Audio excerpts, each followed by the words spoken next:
Hey guys, tonight we're trading your pillow for a patch of warm sand, your cozy blanket for a dusty linen tunic, and your favourite bedtime tea for, well, probably a lukewarm barley mash. Because tonight you're stepping into the ancient Roman arena not as a bloodthirsty spectator, but as a bewildered, slightly undertrained gladiator. One who just got told, nope, not fighting another human today. Today you're up against that thing. You look up, it's growling. It might be drooling. It might also be a giant bird wearing what looks like a bronze party hat. Yes, you found yourself in the lesser known side of Roman arena life, the absolutely bizarre, often inexplicable roster of non-human opponents that gladiators, sometimes volunteers, often not, were pitted against. Some of these fights were thrilling, others just deeply confusing, and occasionally surprisingly adorable, though still fatal, unfortunately. So before you get comfortable, take a moment to like the video and subscribe, but only if you genuinely enjoy what I do here. Let me know in the comments where you're listening from and what time it is there.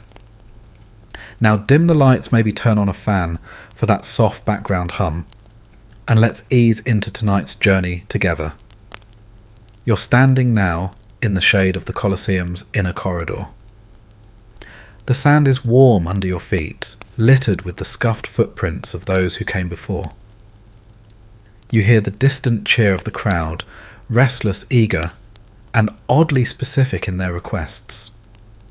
The first thing to understand gladiators weren't always just fighting other people. The Romans had a term for the animal shows, venationes, where men sometimes trained hunters, sometimes poor souls with a sword, and bad luck faced off against imported beasts. It wasn't a daily event, but when it happened, the public loved it. You less so. Your gear is basic. A short sword, gladius light armour on one arm, a small shield. You were trained to block and stab, not to figure out whether that thing with feathers is fast or venomous or both. And yes, the Colosseum did once feature flaming birds, but we'll get to that. Right now, the gates creak open. Sunlight pours in, and you squint. A low rumble echoes from below hooves. Pause. Something is breathing heavily. And the arena, massive and circular, stretches in all directions. It smells like sweat dust, and very faintly of roasted meat. This was the Roman Empire's ultimate entertainment system. No screens, no TikTok, just real blood and real beasts. And don't be fooled by the grandeur. Sure, there were marble columns and retractable awnings for shade, but backstage it was all chaos. Imagine the world's least ethical zoo crossed with a very aggressive stage play. Historians still argue whether the animal shows were meant to honour Roman power over nature, or simply to distract the masses from economic problems. Some say it was symbolic domination. Others just think Emperor Commodus was bored out of his mind. Either way, the logistics were immense. Animals had to be shipped from the farthest corners of the empire, Africa, Asia, the Middle East, kept alive en route, then trained, housed, and finally dramatically released into the arena. And you're one unlucky guy in the middle of it. Let's zoom in. The sand underfoot wasn't just there for ambience. It soaked up blood, and lots of it. Arena workers raked it between events. The better seats were close enough for the rich to see your face, maybe even recognise your terror. And above it all, emperors sat in their special box, sipping watered wine, and deciding who lived or died with a thumb twitch. You raise your sword. The crowd roars. You squint into the sun. And a door opens. Not a large one, just a modest little hatch just off-centre from the main gates. What waddles out is not what you expected. A goose. Not just any goose, a sacred goose fat, and fluffed with a ribbon tied around its neck. The crowd laughs. You lower your weapon slightly. Is this a joke? Yes. Yes, it is. Sometimes Romans staged mock fights between gladiators and animals that weren't even meant to be threatening. It was part comic relief, part social commentary, and part complete nonsense. One famous account tells of a man dressed as Hercules battling a lion that turned out to be a man in costume. Another tale speaks of a criminal forced to pretend he was being devoured by a hydra, a cluster of snakes tied together and draped over his body. But the joke doesn't last. The goose is just the warm-up act. Somewhere beneath the arena floor, elevators powered by dozens of men are cranking upwards. The Colosseum had complex pulleys and trapdoors, some of them loaded with cages. You hear it now, the rising of a wooden platform, the rattle of metal bars. Something big is coming. And you realise the goose may have been a distraction. The next thing won't be funny.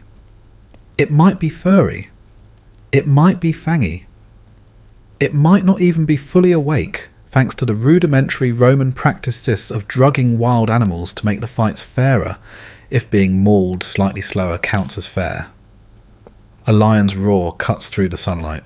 You take a breath, and you remind yourself, just make it through this one. Don't trip, don't turn your back, don't try to reason with it, and definitely don't assume it's alone. Welcome to the Colosseum. Section 2, so you've survived your brush with the sacred goose. Well done.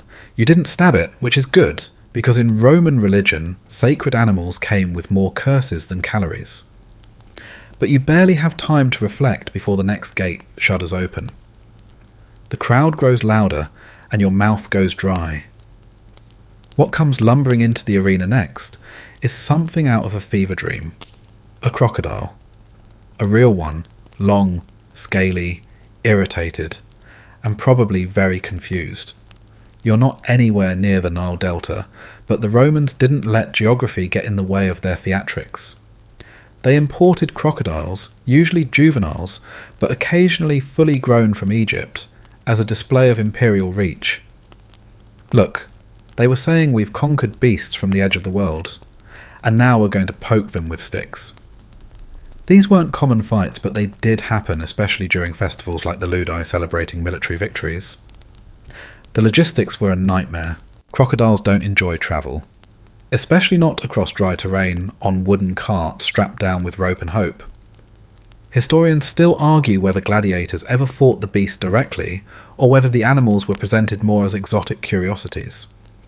But some mosaics from Roman North Africa clearly show armoured men facing crocodiles with spears and nets, often in awkward standoffs. Because if you've ever seen a crocodile on land, you know it's not exactly agile. But what it lacks in grace, it makes up for in prehistoric bad attitude. You circle the creature. It hisses. Its tail flicks lazily, sending a spray of sand into the air. The crowd is riveted, while the rich in the shade are. The poor up in the cheap seats are squinting and probably betting on whether you'll lose a leg. You crouch blade low. What do you even do here? A crocodile's skull is like a medieval bear trap with armour plating. Your sword, sharp though it is, will likely bounce off the hide unless you find a soft spot like the throat, the belly, or if you're extremely brave or very foolish inside the mouth. You're hoping you won't need to find out firsthand. The crocodile lunges. It's fast, surprisingly so, for the first 2 steps. You dart aside.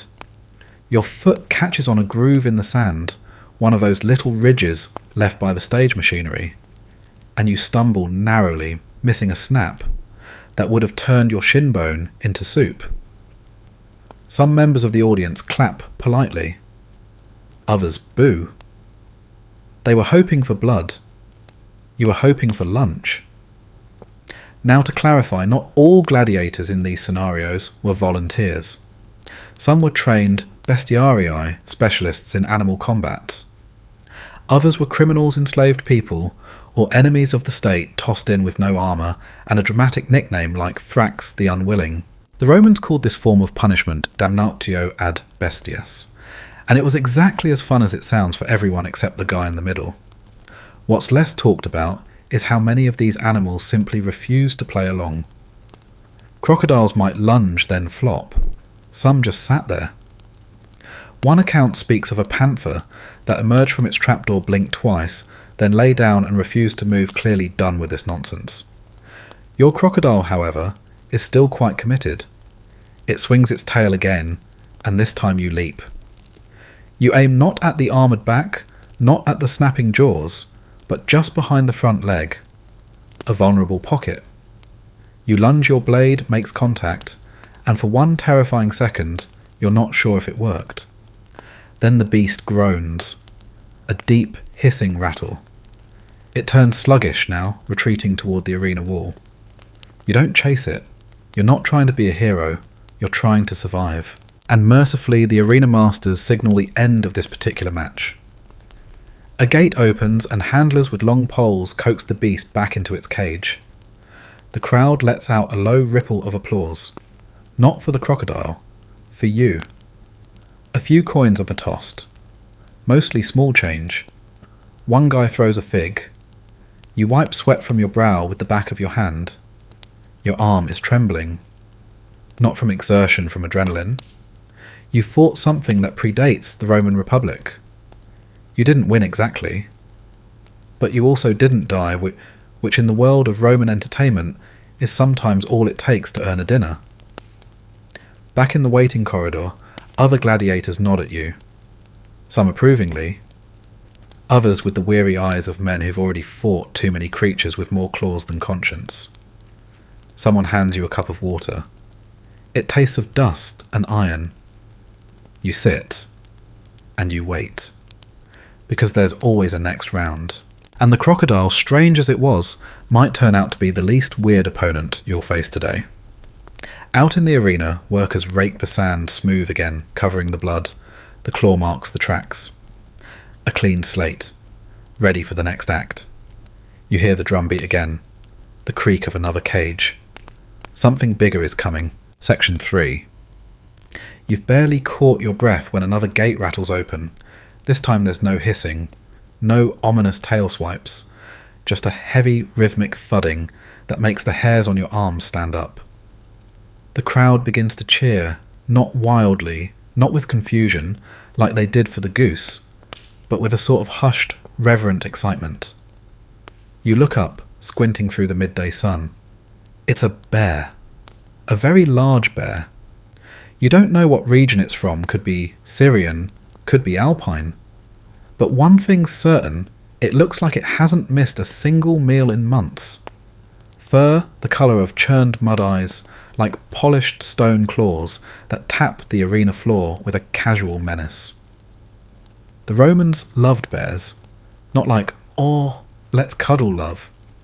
More like, let's import this terrifying mass of muscle and teeth and make it dance, then fight a guy kind of love. Historians still argue whether these bears were trained by handlers or simply agitated into action before the show. Some accounts mention elaborate tricks. Bears on platforms, bears in costumes, bears walking tightropes. But in the arena it was rarely so whimsical. Once the gates closed, these creatures were no longer curiosities. They were opponents. And very, very dangerous ones. You don't rush in.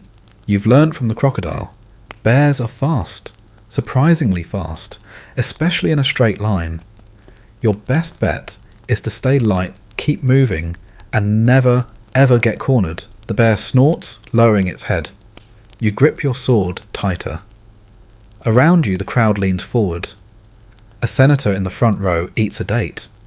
It squishes between his fingers, pulp oozing out. You try not to read too much into that. You sidestep. The bear follows. You step again. It charges. Now this is not a bear raised in captivity. Most of these creatures were wild caught. Dragged from their native ranges in chains, kept in cages barely larger than coffins, underfed, and occasionally drugged. You can see the scars along its side, not from previous fights, but from travel. From punishment. From existence. That doesn't make it any less dangerous. You duck, narrowly missing a paw swipe that could have rearranged your face into a very abstract mosaic. Your gladius slices air. The bear turns with you faster than you expect. The Roman crowd goes wild. You wonder not for the first time why you're doing this. Most likely because you were told to. Whether you were enslaved, indebted, or simply unlucky fighting in the arena wasn't always about choice. It was about survival. Fame came after. If you lived long enough, bears in the Roman arena were part of the beast show repertoire, often brought in alongside lions, leopards, or even bulls. Sometimes they were forced to fight other animals, bizarre matchups designed for maximum spectacle. Bear versus wild boar, bear versus lion, bear versus 10 dogs. Sometimes the bear won, sometimes it didn't. You roll sideways just in time as the bear rears up, claws slashing at where your head had been. You jab upwards, not a killing blow, but enough to sting. The bear roars. You know you can't win this on strength, but you might on stamina. Bears tire. They overheat. You, half naked and utterly terrified, have one advantage: desperation. The crowd begins to chant now, a mix of syllables too blurred to decipher. They're not chanting your name, not yet, but they're watching. And that's enough. You feint left, the bear lunges. You pivot and strike not at the torso, but the leg, just behind the knee, a vulnerable tendon. The bear stumbles, more surprised than hurt. You take that second to dash away, circling behind. Sand kicks up behind you. You cough. The bear, dazed, spins in place. It's tiring. It wasn't made for this heat, this noise, this absurd performance. Somewhere the Emperor yawns. And then you hear it. The signal horn. Not for your death. Not for victory either. For mercy. Sometimes the Emperor would halt a match if it had gone on long enough, or if the crowd seemed satisfied. Maybe the bear was part of a more expensive lineup later. Maybe they liked you enough to keep you around. Either way, the gate opens. A group of handlers enters with torches not lit, just waved, and the bear backs off. It's panting now. One handler throws down a piece of raw meat. The bear takes it and retreats. You don't move until the gate shuts again. Then you drop to your knees. This you realise is normal. This is routine. In Rome, the Colosseum wasn't just an arena. It was a rotating cast of horror, comedy and awe. The more absurd, the better. You've just survived a round with a bear. And not just any bear, a bear that could probably have snapped a wagon in two. And yet somehow you're still breathing, shaky, sweat-soaked, possibly missing part of your tunic but alive. The sand is raked again. New weapons are handed out. Spears, nets, tridents. You realise the next fight might not be against a beast. But then again, with the Romans, who knows, maybe it'll be a lion. Maybe it'll be a mime. Maybe it'll be a mime dressed as a lion. Don't laugh. That's happened. You close your eyes for just a second. Because whatever comes next, it's going to be weirder than this. Section 4. The bear is gone. The crowd settles for a moment, murmurs drifting like heat across the rows. You sit in the holding area, sipping water from a chipped clay cup, trying not to think about the claws you dodged, or the teeth you nearly introduced to your shoulder blade. But there's no real pause in the Colosseum, not for the audience, and certainly not for you. The ground begins to tremble. You feel it first through your feet, faint vibrations like distant thunder or an oncoming cart. The rumble builds a low hum in your bones. The sand shifts ever so slightly. And then, unbelievably, water begins to pour into the arena. You blink. Yes, that's water. The Colosseum wasn't always just a sandy stage. In the earlier years, especially under emperors like Titus and Domitian, the arena was occasionally converted into a giant basin flooded to create mock naval battles, or normachiae. This wasn't a permanent feature, and historians still argue whether these water shows took place in the actual Colosseum or in specially built amphitheatres nearby. But some sources insist, yes, they flooded it.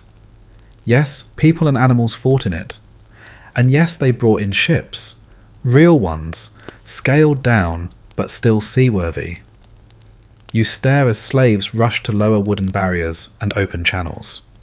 The arena fills quickly. Not to ocean depth, but enough to submerge the sand and send your sandals floating. The crowd is thrilled. This is something new, something dramatic. The gate opens again, and this time it's not a lion or a bear. It's a hippopotamus. Or at least that's what the scribbled slate backstage called it. You've never seen one before. Nobody has really, except the handlers, and they're currently climbing onto platforms to avoid being crushed or bitten. The creature sloshes into the rising water, grunting and blinking. It's massive, the size of a small boat, pinkish grey, covered in patches of mud and dried sweat. Its mouth opens slightly wide enough to swallow a child whole, which, given the Roman flair for horror, it probably has.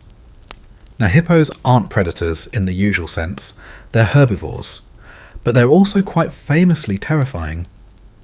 Ancient accounts describe them overturning boats, biting crocodiles in half, and charging anyone within 50 feet of their personal bubble. The Romans, of course, saw this, and thought perfect arena animal. You're not in full armour today. It would drag you down if the water got any higher. Instead, you're handed a long spear and a net standard gladiator gear for aquatic encounters, which is absolutely a job you didn't sign up for. You step cautiously into the shallows. The water is surprisingly cold despite the heat above. Bits of straw and grime float around you. You're trying not to think about where that grime came from. The hippo grunts again. You notice something odd. Its ears twitch constantly. And it has a weirdly blank expression, like it's not entirely sure why it's here or what you are. Frankly, you feel the same. You're not supposed to kill it. Not really. These naval shows were as much about the spectacle as they were about victory. You're expected to dodge, thrust, create drama. If the animal dies, fine. If you die, better. But ideally, the performance lasts more than 5 minutes. You move in an arc, careful not to splash. The hippo shifts with you. Its legs are surprisingly nimble under the water. It turns, opening its mouth just slightly wider, as if to say, "Try me." And you do. A quick jab, not a deep wound, just a tap to the shoulder.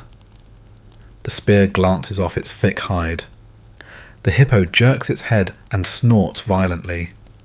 A jet of water shoots from its nose. Then it charges. You scramble backwards, slipping in the ankle-deep flood. Your net tangles around your legs. You flail, manage to keep upright, and sprint toward the nearest platform. You leap, and barely make it landing with a splash and a yelp. The hippo barrels past beneath a living barge of angry meat. The crowd erupts in laughter and cheers. They love it. You're drenched, panicked, and currently hugging a wooden post like it's your long-lost cousin. Historians still debate whether the hippo fights were real or staged with mock animals, especially in later years, when cost and ethics, yes, even in Rome, came into play. But some mosaics suggest actual hippos were used alongside crocodiles, deer, and occasionally trained dolphins. Dolphins, it turns out, were the juggling acts of the aquatic world, used in calmer naval reenactments. You kind of wish you had been assigned the dolphin match. But no. You got the hippopotamus. And it's circling back. You retake your footing. This time you aim for the legs. Another jab. A squeal. Not of pain, just irritation. You don't think the hippo even feels your attacks. That's when the second gate opens. And 2 more creatures enter. They're antelope. Slender, confused, and clearly out of their depth. They slip in the water, bleating. The hippo turns to look. You take this as your cue to leave.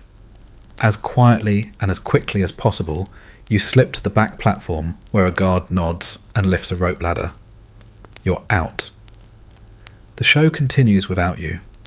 Now it's a comedy of chaos, hippo chasing deer, trying to swim handlers in boats, trying to keep the peace. The crowd eats it up. You meanwhile collapse on a bench, soaked and shaking. You fought a hippo. in a flooded arena, wearing a net. You're not sure whether to laugh or cry. So you do neither.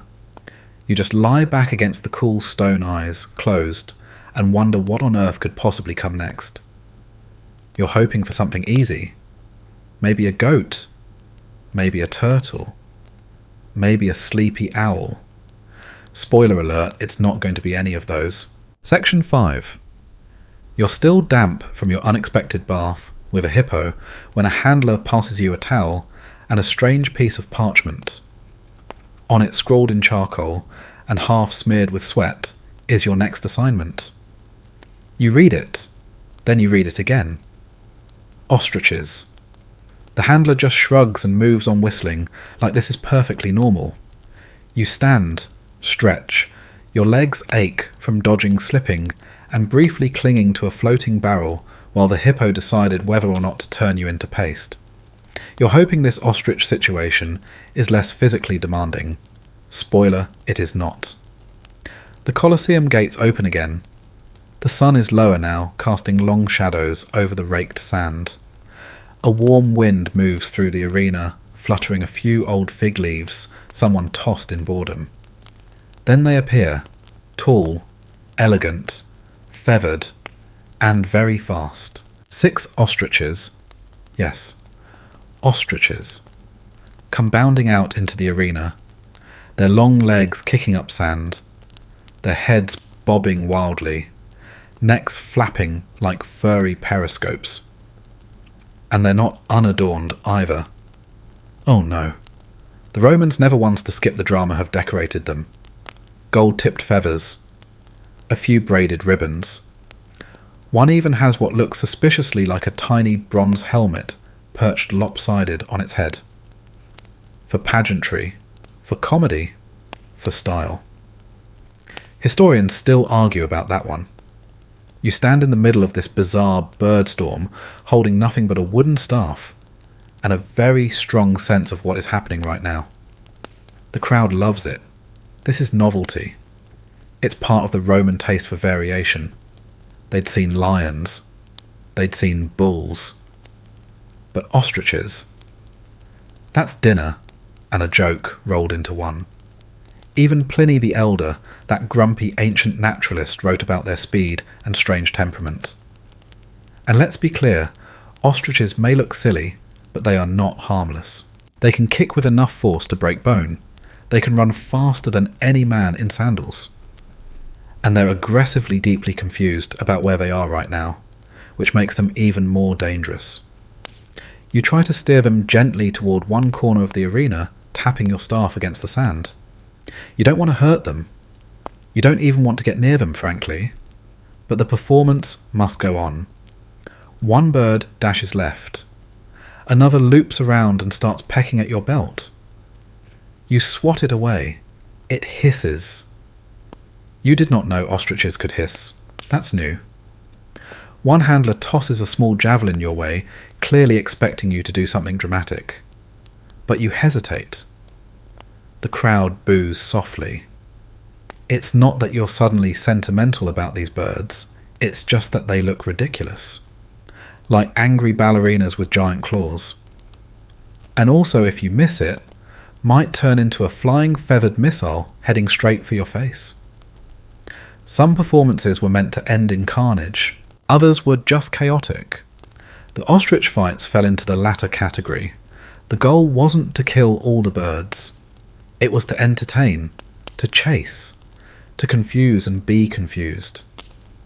At one famous event under Emperor Gallienus, a man was said to have single-handedly defeated several ostriches by knocking them down and tying little bells around their legs so they jingled as they fled. Whether that's true or not, it does explain the bells now jingling somewhere nearby. You turn, one ostrich is dragging a little cart behind it. You have no idea why. The cart contains nothing. It's just rolling along behind this majestic, befuddled creature, like the world's worst parade float. You finally act. You raise the staff and make a wide, sweeping gesture, just enough to corral 3 of the birds toward the far wall. They scatter briefly, then regroup, then promptly forget what they were doing. 2 start chasing each other in a circle. The 3rd tries to eat a fig. The other 3, meanwhile, have discovered the stadium steps, and they're climbing them, not far, just a few strides, but enough to make several senators in the front row suddenly very aware of how fast their togas let them run. The guards intervene, softly. They wave flags and toss bits of lettuce. One ostrich is led out with surprising ease. The others are trickier. One simply plops down and refuses to move. You stand very still and let the absurdity wash over you. Because in this moment, you realise something important. This was the bread of bread and circuses. The crowd didn't need violence every time. Sometimes they just wanted weirdness. A break from the wars, the taxes, the boredom of empire. Watching a man in armour attempt to wrestle a confused ostrich off a stairwell was entertainment. Historians still debate how frequently these avian acts occurred and whether they were common or just the result of a particularly eccentric emperor. But mosaics and wall paintings don't lie, ostriches were there. And sometimes they wore helmets.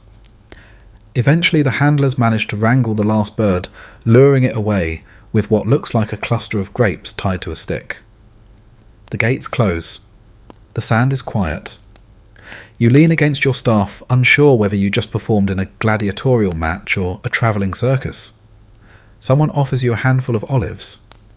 You eat them without asking questions. And you sit down. Because the day's far from over. You've faced claws, teeth, hooves, and now beaks. What next? You're afraid to ask. Section 6. You barely get the taste of olive out of your mouth before you hear the familiar clunk of the arena gates unlocking again. This time, you don't rise right away.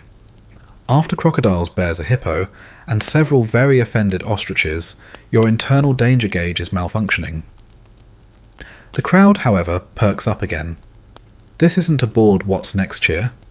It's softer, curiosity. A ripple of interest rather than bloodlust. You stand more out of habit than eagerness, and walk carefully into the light. At first it's not clear what's changed. Then you see it.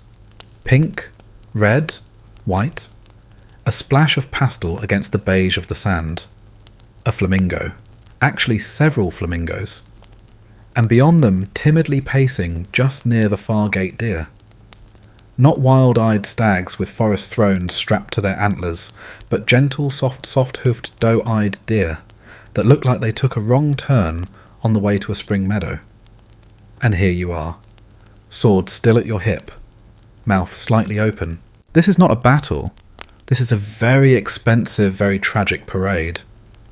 You've entered a venatio parodica, a parody hunt.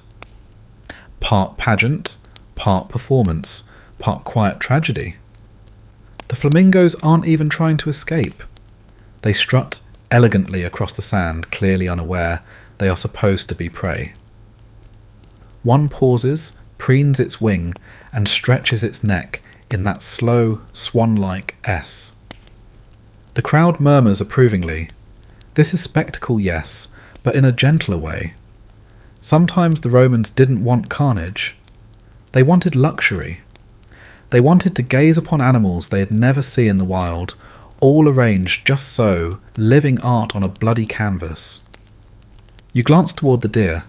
A handler waves you forwards and tosses you a net, not a weapon. Not this time. The goal today is not death. It's display. Historians still argue whether these performances were meant to celebrate Rome's control over the natural world, or if they were purely decorative, a visual reminder of just how far Roman ships could sail. After all, flamingos don't just walk into amphitheatres on their own. They were brought from North Africa, Spain, even Syria. Carefully fed, decorated, sometimes perfumed.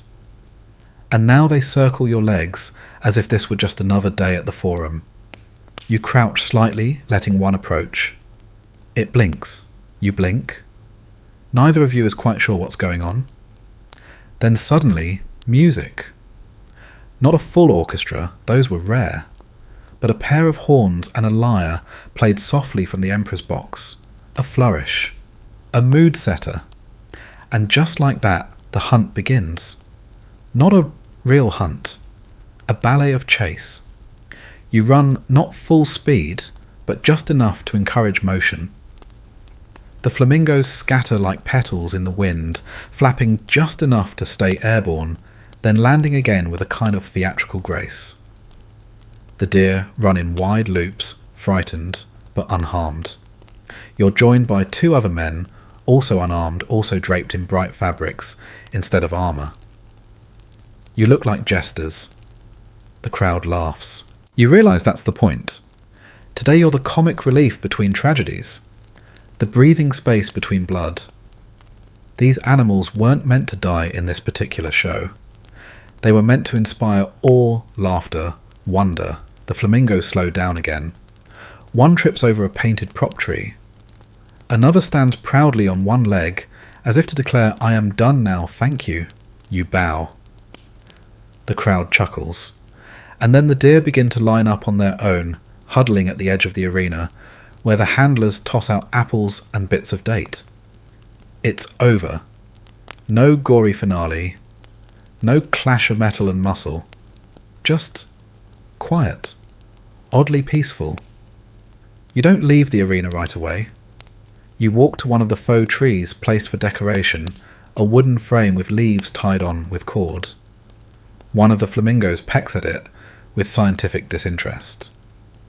You sit beside it. Because for all the chaos this day has offered this moment, pink feathers, golden sand, soft music is oddly soothing. You think about what this says about Rome, that an empire so vast, so brutal, so powerful, could also be this invested in gentle, silly animal shows. That people who cheered as men were mauled by leopards also giggled when a flamingo strutted around in a feathered crown. The contradictions are overwhelming, but you're too tired to judge them. Historians note that these parody hunts became more common in later years, especially under emperors with a flair for drama and diplomacy. Some even imported albino animals for symbolic shows, white lions, pale peacocks, colour-coded deer. One emperor allegedly released 1,000 birds at once, and had them land on cushions tied to the arena walls. Whether that's true, or just a brag from someone with more coin than sense, no one can say for sure. What's real is the feather still stuck to your sandal. You pick it off, twirl it in your fingers. Another gate opens not for you this time. The animals are being ushered out. The flamingos go first, squawking softly. Then the deer, gently herded by handlers humming a tune. You stay where you are a moment longer. Because whatever comes next, and you know something is coming next, it's not going to be pink fluffy or gentle. You rise, brush the sand from your legs, and step back into the corridor. Somewhere in the shadows something snorts, and the next chapter begins. Section 7, you hear the metallic clang of armour before you see it. But it's not your armour, it's not even human armour. It's clanking, unnatural, muffled under groaning wood. Then the crowd gasps louder than before. Not laughter, not cheer. This is awe edged with just a bit of fear. You step into the arena again and look toward the now familiar gate. And there it is. An elephant. Not just any elephant, this one is draped in crimson fabric. Its tusks are capped with gold. And strapped to its back is a small, absurd tower, like a child's version of a fortress perched on its spine. It lumbers forward with that swaying, earth-moving grace unique to elephants. Each step leaves a visible imprint in the sand. And you can feel those steps in your chest. It's not the fastest creature to face you today, but it might be the most spectacular. And potentially the most dangerous. The Romans adored elephants not for their cuteness, but for their sheer scale. These were war machines, memories of Hannibal's legendary Alpine crossing. They symbolised distant conquest, impossible wealth, and raw power. Naturally, they were brought to the arena to demonstrate all three. Historians still argue whether elephants were actually used in one-on-one gladiator combat. Most sources suggest they were part of elaborate processions or mock battles where they charged at phalanx formations or wooden walls packed with straw-stuffed mannequins. But there are definitely gruesome, extravagant tales of gladiators facing them in carefully staged scenarios. This appears to be one of those. You're handed a spear. A long one. That's not reassuring. The elephant doesn't charge. It pauses in the centre of the arena and sways its eyes small beneath its massive brow. It looks thoughtful. Maybe a little sad. Maybe that's just your guilt showing. The crowd waits, not cheering, just watching. This isn't comedy. This is theatre. Epic and strange. You circle it cautiously. Someone in the miniature tower waves a flag. Not a command, just flare. You suspect this is a reenactment, an echo of Rome's military pride. You the enemy soldier. The elephant, a war beast. A drama to entertain senators with wine stains on their tunics and sandals too clean to ever see real battle. The elephant turns slowly, deliberately. You brace. And then it trumpets. The sound is massive. It bounces off the stone walls, rattles your chest, spooks several pigeons into flight, and causes at least one vendor in the upper rows to drop a basket of hazelnuts. And then finally, it begins to move. A slow, deliberate walk. You stand your ground, spear out. You don't want to hurt it, but you will if you have to. It doesn't seem interested in you. It passes by sweeping its trunk in a wide arc. It picks up a piece of wood, inspects it, then drops it with disinterest. The crowd chuckles softly. Someone throws a laurel wreath onto the sand. The elephant steps over it. You shift your grip. Circle again. It turns toward you. Snorts. You hold steady. Then something shifts. A horn sounds a cue, perhaps. The elephant begins to run, or at least move quickly. For an animal that large, it's still startling. And it's coming straight for you. You dive to the side. Sand sprays. You roll and scramble to your feet. The spear is no use now. You drop it. Try the net. It tangles around your legs before you can even throw it. The elephant stops, turns its head, and then it kneels. Not in submission, in performance. The crowd erupts. It was all a trick, a scripted charge. You were the barbarian in the story, and the elephant was the mighty beast who bested you without blood. It lifts its trunk high and trumpets again, this time, almost triumphantly. And you, panting, muddy and a little embarrassed, get to your feet.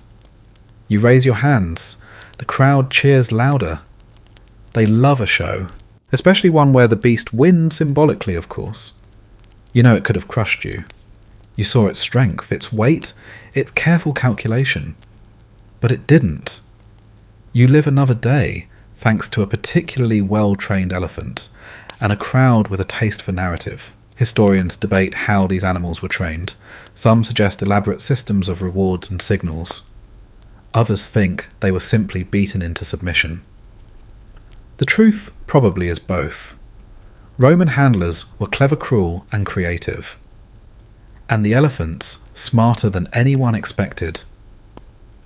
One tale tells of an elephant that refused to harm its trainer after years of harsh routines. Another speaks of an elephant that wept when its stablemate died.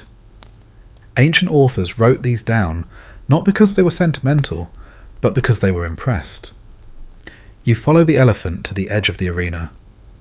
It pauses, turns, and looks at you, just for a moment. Then it lumbers through the gate tower and all into the shadows beyond.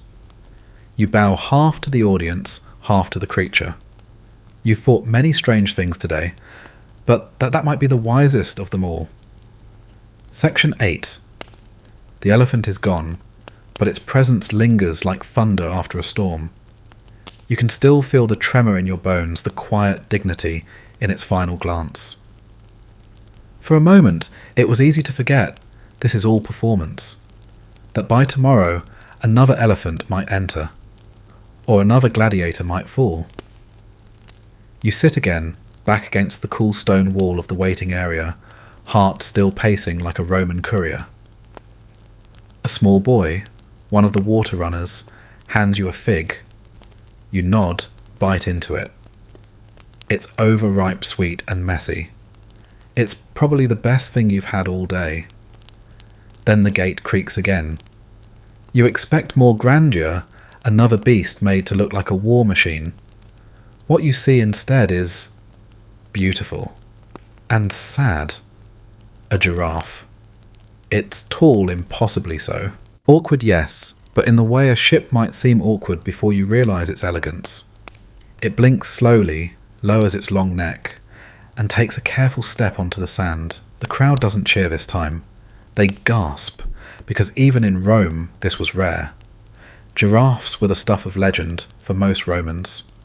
Tall tales from traders, sketches on clay, whispered comparisons to mythical beasts. Even Pliny the Elder, ever the collector of odd facts, described the giraffe as a mix between a camel and a leopard, a camelopard. The name stuck, even if the anatomy didn't. You know better now. It's a giraffe, long-limbed, smooth-coated, spots like a painted mosaic. A creature so gentle and strange it looks like a dream that wandered in from another continent. You've dropped your weapons entirely for this one. Not out of mercy, out of sheer disbelief.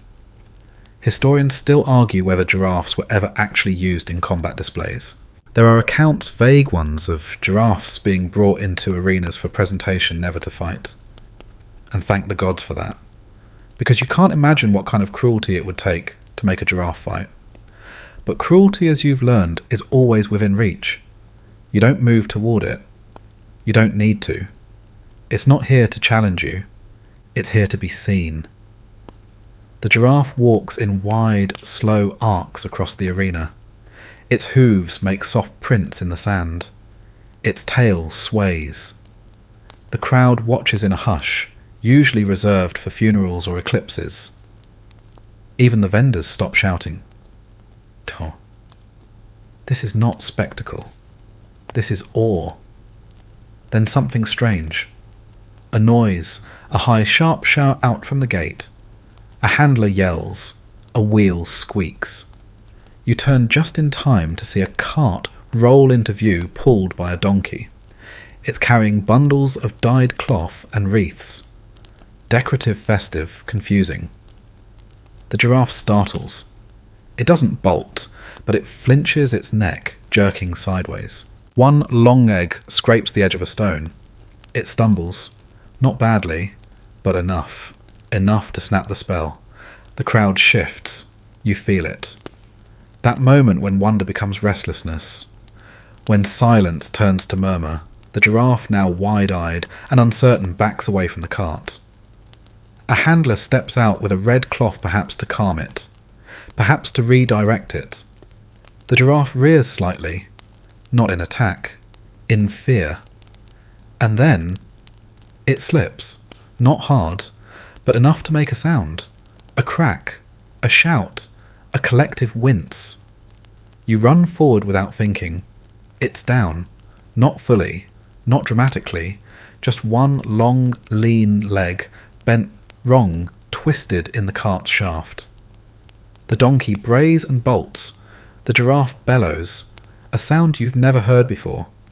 It's not loud, but it's full of confusion. Of betrayal. Several handlers rush in. A medicus too. But there's no protocol for this. No preparation. No plan. Because this wasn't supposed to happen.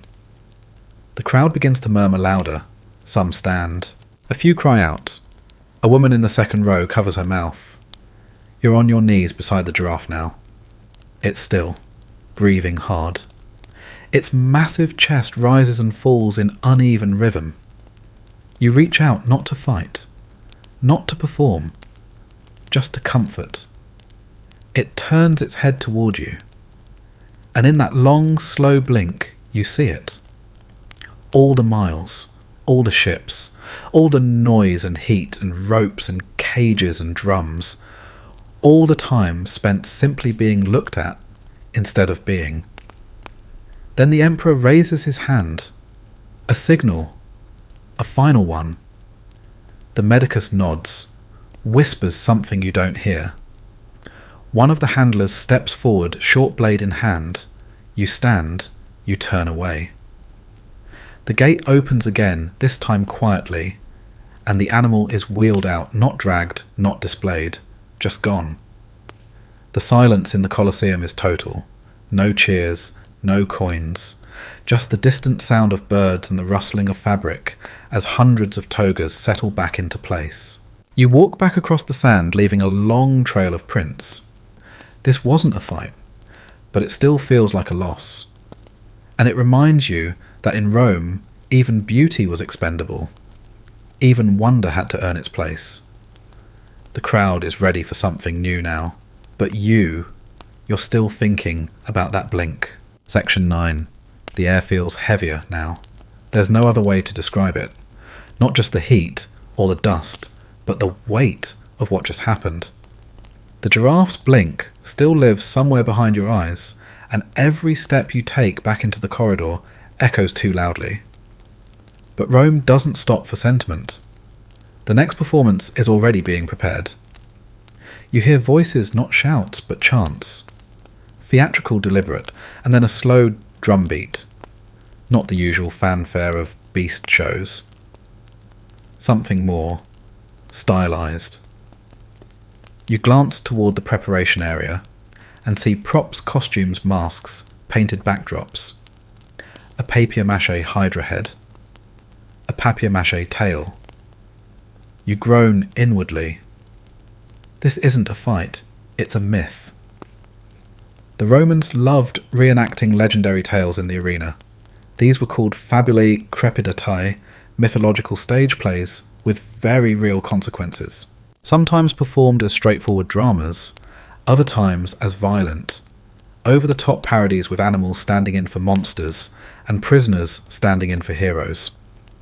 Or vice versa. Historians still argue how much of these stories were actually dramatised in amphitheatres, and how much was added later in poetic retellings.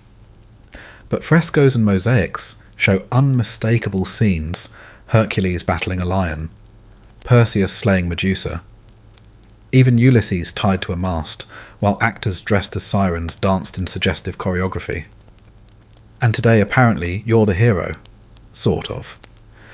You're handed a lion pelt, not fresh thankfully, and a club. The implication is clear: you are Hercules. Or at least the sweaty, sleep-deprived, sand-coated gladiator version of him. The painted backdrop lowers with a cranky squeal. It's a stylized forest scene, complete with wooden trees and a little fake cave made from plaster. From behind the curtain, handlers adjust something. You hear a low growl, mechanical whirring, chains clinking. You brace. And then from behind the cave emerges your foe. It's not a lion. Well, yes, it is a lion, but it's also a lion wrapped in gold fabric with glued-on dragon wings made of leather and painted eyes across its flanks. It looks like something from a fever dream drawn by a toddler with access to glitter. The crowd roars with laughter. This is not a battle. This is dinner theatre. But for the lion, it's real. You can see the confusion in its movements. The costume restricts it. The glued wings flap slightly when it moves, and it snarls every time they brush its back legs.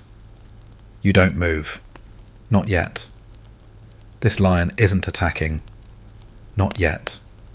It's sniffing the air, pacing near the cave entrance, occasionally stopping to paw at its ridiculous adornments. One of the attendants tosses a painted boar carcass into the arena stage dressing. The crowd hoots. You wonder if they remember the story, or if they just came for the spectacle. You circle the lion carefully. This part is choreographed, kind of. You're meant to battle the beast, not slay it unless it attacks. You're here to sell the illusion. A brave hero. A deadly monster. A climactic struggle. And maybe, just maybe, some actual danger. Because beneath the gold fringe and fake wings there's a real lion. Hungry, tired, and possibly one wing slap away from snapping. You strike your pose. Club raised. The lion lunges, but not at you. It tears at the wings. The audience loves it. The monster is raging. You dodge a swipe of its paw closer than you would like and fall back, rolling to your feet. You bash your club against a nearby rock to make noise. Not to intimidate the lion, it's long past that, but to sell the moment. Drama. Tension. And then it happens. The lion shakes itself free. A strap breaks. One wing drops to the sand. It roars. And now it does charge. You barely duck in time. The club swings, missing its target. The lion spins, growling, and you backpedal toward the cave prop. The painted trees don't offer much cover. Another roar.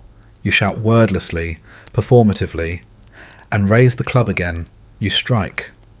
Not the lion's head. The costume. It tears. More laughter from the crowd. Applause. Shouts of Hercules, and again.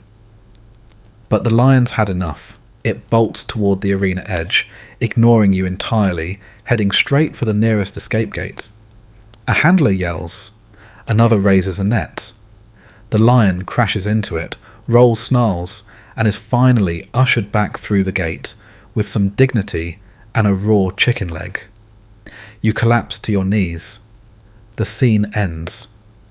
A curtain lowers, yes, a literal curtain hauled across the upper row by slaves with aching arms. The audience cheers, not for your bravery, for the absurdity.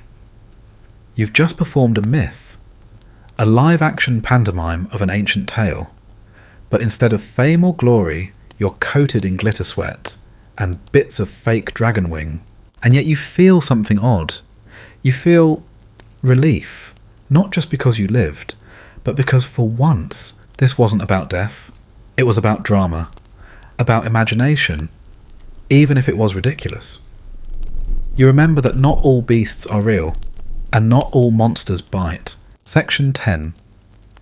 The curtain falls literally and figuratively on your glitter-covered lion jewel. You're escorted off-stage, well-off arena, through a side passage where a grumpy-looking man with a sponge removes most of the fake blood and papier-mâché from your shoulders. You're handed a water skin, which you drain in one go, and a strip of salted fish, which tastes like regret, and ocean, at the same time. You're hoping that was the last performance of the day. Then you hear the drums again. Slow, heavy, dramatic. Different from the rhythm of beast fights or parody hunts. This beat is for execution. You shudder not for yourself, but because you know what that means. You peer around the edge of the gate and see the new cast being led in.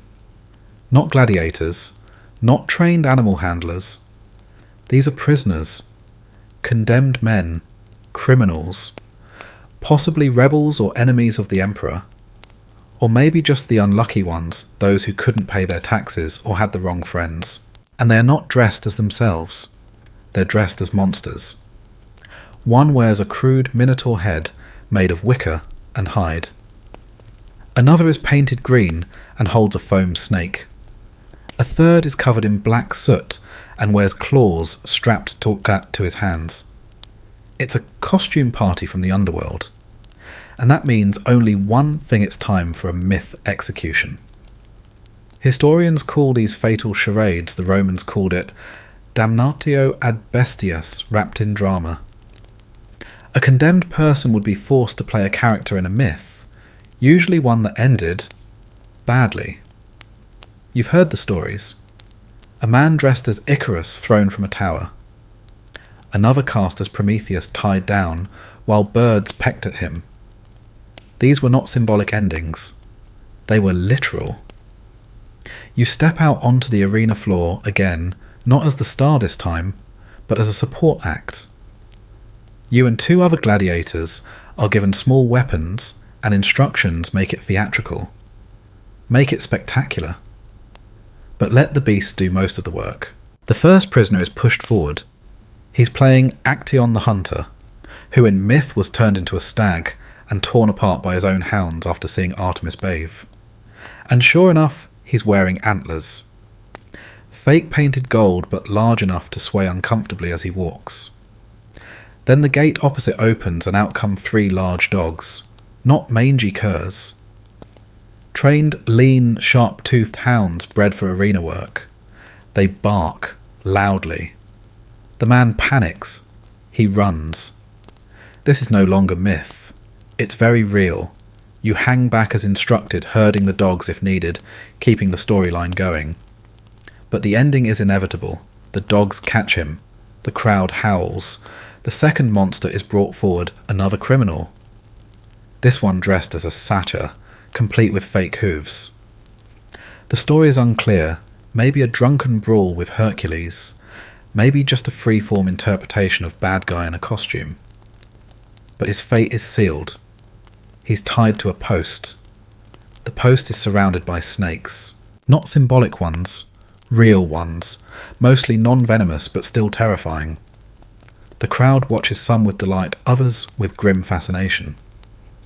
Historians still argue whether these mythological executions were viewed as punishment deterrent or simply macabre entertainment. Likely it was all 3. It made death a spectacle, it made justice a script, and it made sure everyone watching knew who was in charge. Then comes the third. This one is different. She's a woman, young, wearing wings stitched from linen and reeds. Her arms are bound. You don't recognise the myth. Maybe Icarus again. Maybe a lesser-known nymph or goddess. You expect her to be thrown into a pit or tied to some mock sun chariot. But instead she's released into the arena and told to run. She runs. You see it in her face, she's not acting. Then the beast is brought out. It's not huge, it's a leopard. Small, quick, golden furred, with eyes like coins and a tail that flicks like a whip. You fought one before in training. You lost then too, but luckily that was a practice run with a tired cat and a full team of handlers. This one is fresh. It spots her instantly, and it gives chase. You grip your weapon tighter not to use it, but because your knuckles need somewhere to hide. She runs as fast as she can, but no one outruns a leopard. The crowd goes silent at first, then erupts when the goddess falls. A roar of applause for justice or performance, or maybe just for the sheer audacity of it all. You stand still, trying not to show anything on your face. Because here in the middle of this sand-covered theatre, you've remembered something important. The line between performer and victim is thin, and made thinner with every new myth the crowd demands. These weren't just executions. They were stories. Written by power. Performed by fear. Applauded by thousands. And you're just another extra, waiting for your next scene. The gate creaks open again. The curtain is pulled back, and Rome always hungry calls for more. Section 11. You're quiet now. Everyone is. The air feels altered. Not heavier like before, not mournful exactly, but warped in a way that only comes after you've watched real lives folded into fictional endings. The arena workers rake the sand again.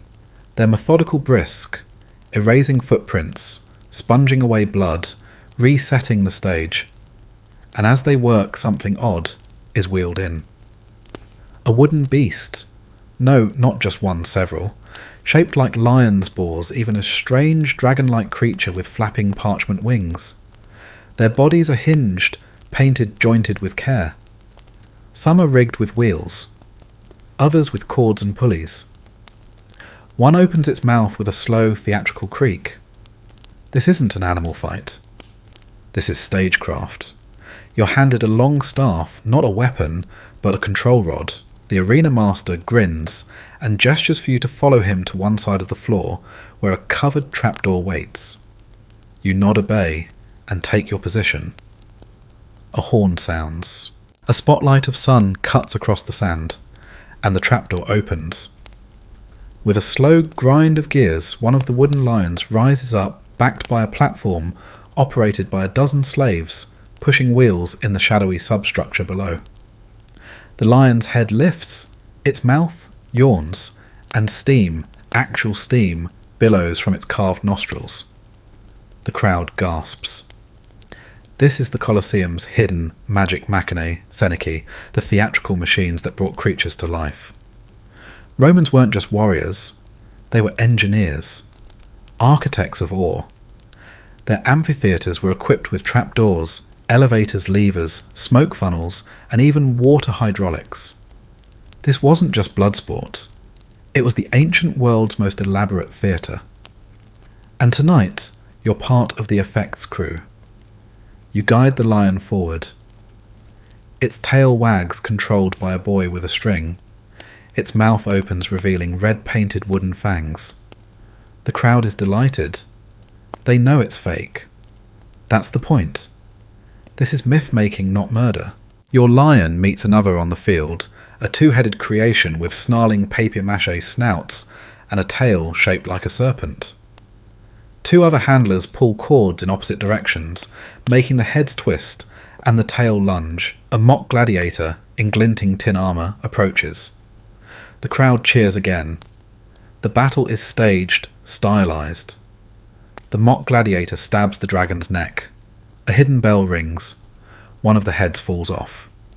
A red pouch bursts open to simulate blood. The tail writhes, then stiffens. Another trapdoor swallows it whole. You almost laugh. This is ridiculous, spectacular, safe, for once. But not all of it is fake. As the second act begins, the stagehands rotate in a new beast, half real, half constructed. A living bull, carefully dressed in metal armour, its horns capped in bronze, is led up by 4 handlers. The contraption strapped to its back resembles a miniature siege tower. You blink. Yes, that's a catapult. You have no idea if it's loaded. The bull, restless, already bucks against the frame. One handler stumbles. The tower tilts. The crowd hoots and whistles. You edge forward, spear ready not to fight but to redirect. The bull snorts. It charges forward, dragging part of its gear with it. A flag snaps. A wheel breaks. The catapult springs free and fires a cabbage. It arcs, high lands, squarely in the lap of a wealthy merchant in the second tier. He holds it aloft like a trophy. The audience erupts in laughter. This is Roman entertainment at its most absurd chaos as choreography. Historians describe these mechanical shows as testaments to Rome's ingenuity. Accounts tell of moving trees birds that sang from copper tubes and wolves with glass eyes that blinked on command. Not all of it worked, of course. Some contraptions collapsed. Some animals panicked. But the crowd didn't care. They came for the attempt. For the theatre of it all. You finish your role for this round, wrangling a puppet tiger that chuffs air from its nose and shoots tiny stones from its mouth like a bad carnival prize. The audience claps, then settles again. Now for the final piece. A hydraulic phoenix. Yes, seriously. Lifted from below, this shimmering bird, all gold leaf and silk feathers, spins slowly in place. A hidden bladder of oil releases a puff of flame, barely taller than your knee, but enough to get a cheer. The phoenix flaps once, twice, then collapses in a practiced death.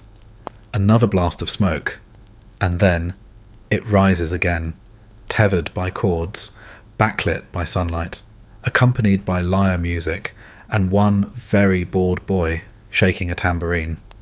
The crowd loves it. You can't help but grin. It's ridiculous. And yet, kind of beautiful. This, you realise, is the Colosseum at its most surreal. not as a house of death, but as a workshop of impossible dreams, a place where wood becomes rust, stem becomes breath, and a man in a feather cloak can call himself Jupiter for 15 minutes.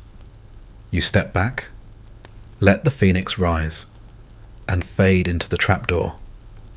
The arena falls quiet again. This isn't a break in the fighting. This is the fighting just reshaped, repackaged, rewound through gears and pulleys and the flicker of imagination. Because even in a world so obsessed with blood sometimes, spectacle was enough. Section 12. The smoke from the phoenix still curls lazily toward the sky as you retreat once more to the cooler shade of the corridor. The handlers are grinning, flushed with success after a show that for once didn't end with someone being carried out in pieces. You sit again, back to the wall, letting the residual hum of music and applause settle inside your chest like the aftertaste of something sweet. Briefly, you consider asking if the rest of the afternoon will continue with mechanical dragons and flaming cabbages. But then you hear it. Laughter. Uncomfortable. Nervous. And a new kind of announcement, a call not for bravery nor glory, but for curiosity. You peer around the edge, and your stomach sinks. 2 children walk into the arena. They can't be more than 12, maybe 10. They wear simple tunics, their hair still tousled from whatever stable or servants' quarters they were pulled from. One is holding a stick longer than he is tall. The other has a wooden shield and a look that says he understands more than he should. You freeze. You've heard of this. You just hoped it wasn't true. Pueri contra bestias. Children versus beasts. Historians argue about this with great discomfort. Some believe the accounts were exaggerated poetic flourishes from writers trying to damn the empire. Others believe they were all too real, especially under the crueler emperors, those who believed that absolute control meant even children could be sacrificed for entertainment. And now you're watching it happen. The crowd doesn't cheer this time, not the way they usually do. There are gasps, a few laughs, but many spectators shift in their seats. Awkward, unsure. The gate opens again. A boar, not enormous, maybe half-grown, but angry, confused. Its tusks glint in the sunlight. The children tense. The taller one steps forward. The smaller one's lips move a prayer perhaps. The boar charges. You don't even realise you're moving until your feet hit the sand. You're not supposed to be in this act, you know that, but something inside you shouts louder than reason, louder than fear. You reach the children in seconds just as the boar lunges. You step in between.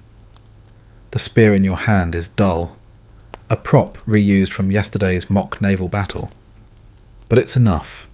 You plant it in the sand angle it just so, and the boar jerks away at the last moment, scraping against your arm, not slicing, but bruising hard. The children scatter. Handlers rush in behind you. A man yells. A horn blares once, twice, then again. Not the kill signal, the halt. You freeze.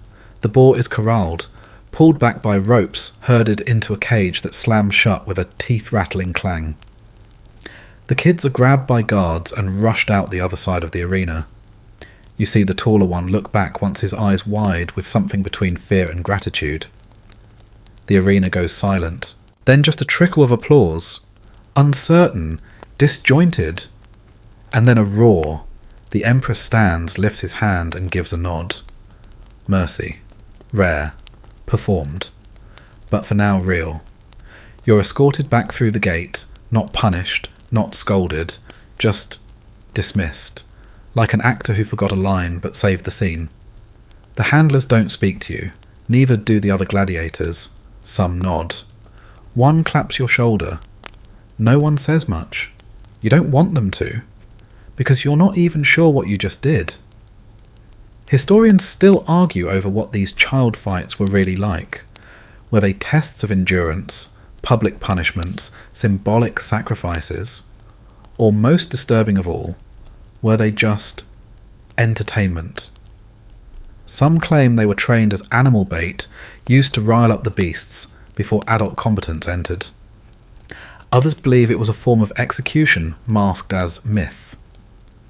Whatever the truth, the records are scarce and vague, perhaps deliberately, and perhaps you'll never know. All you know is this: for one moment you stopped being a performer. You became a person, and you're still here, still breathing, still waiting. Backstage, a boy runs past you, carrying a bundle of props for the next act: masks, wigs, painted fish. You sit on a low bench and close your eyes. Not to sleep, just to hold the silence a little longer. Because after everything you've seen, mechanical lions, mythical monsters, tragic giraffes and children armed with sticks, this pause might be the rarest thing of all. Section 13, the pause doesn't last. You knew it wouldn't. Still, when the next horn blows a low, double-throated bellow that vibrates in your ribs, you feel your entire body resist. Not from fear, just fatigue. The kind that settles in your bones like old water in a cracked amphora. You rise anyway. The sun has shifted again, drawing long, golden stripes across the sand. Shadows lean toward the arena's centre like spectators themselves craning for a better view. You step out ready for almost anything, except this. 2 cages sit at opposite ends of the arena. Their bars are thick, darkened with scratches. Inside one, pacing back and forth with restless energy, is a lion, sleek, golden scarred. In the other, a rhinoceros. You blink, then blink again. Yes, a real rhinoceros. Even among seasoned gladiators, this is cause for pause. You've heard rumours. Travellers tell of such beasts in India and distant Africa, brought across oceans and deserts in chains and crates.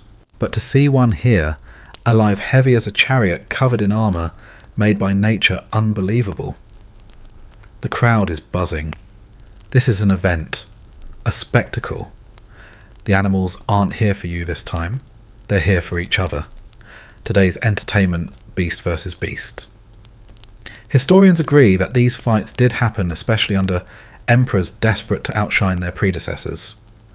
What better way to flaunt Roman dominance than by forcing 2 exotic, imported creatures to battle for the crowd's pleasure? And now you're the intermediary.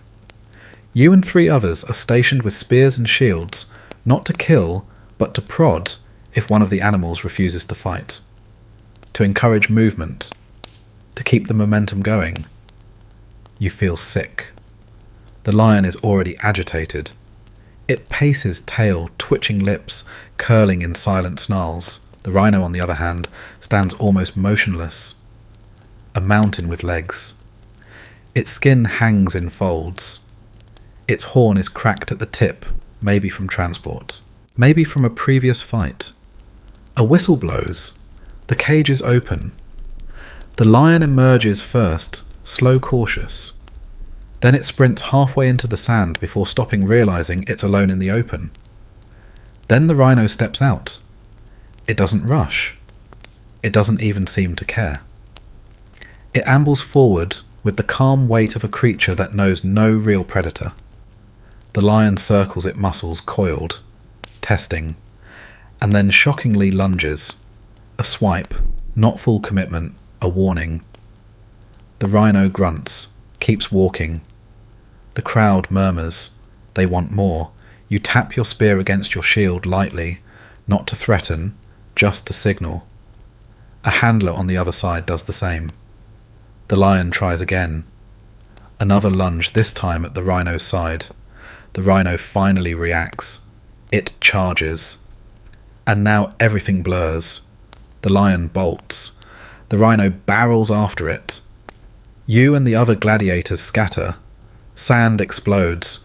Roars echo. The rhino misses. Barely. The lion sprints toward the arena's far edge, turns, stops. Its sides heave. The rhino turns slowly like a ship caught in an awkward tide. Historians still argue about the outcome of these matches. Most were inconclusive. Sometimes neither animal wanted to engage. Sometimes they tired too quickly. Sometimes one refused to come out of its cage at all. But this one escalates. The lion attacks again, straight for the rhino's face. Bad move.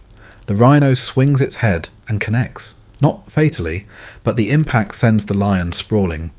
The crowd gasps, and then quiets. The lion staggers upright. The rhino charges again. But this time, it stops, just before impact. It snorts, stares, turns, and walks away. The lion collapses in a corner, panting. The rhino returns to the centre of the arena and stands there unmoved, unbothered, perhaps unimpressed by all of this. The crowd begins to cheer, not wildly, not bloodthirsty, just appreciative. They've seen something different, a standoff, a lesson in force versus agility, will versus instinct. You stand at the edge, watching the rhino as handlers approach with long poles and buckets of water. It allows itself to be led away. The lion, too, is coaxed back to its cage. Both beasts survive. Not victorious, but alive. You exhale slowly. Because this felt like something ancient. A trial. A ritual. A warning. No matter how grand the Colosseum may be, there are some forces you just don't control. And today they let you walk away. Section 14. You think you've seen it all now. The crocodiles, the bears, the flamingos, even the mechanical tigers that spit pebbles. You've dodged antlers, tusks, claws, and bureaucracy. You've played Hercules faked a lion fight, and narrowly avoided being dragged into a two-animal brawl, where you were very much the third least important party.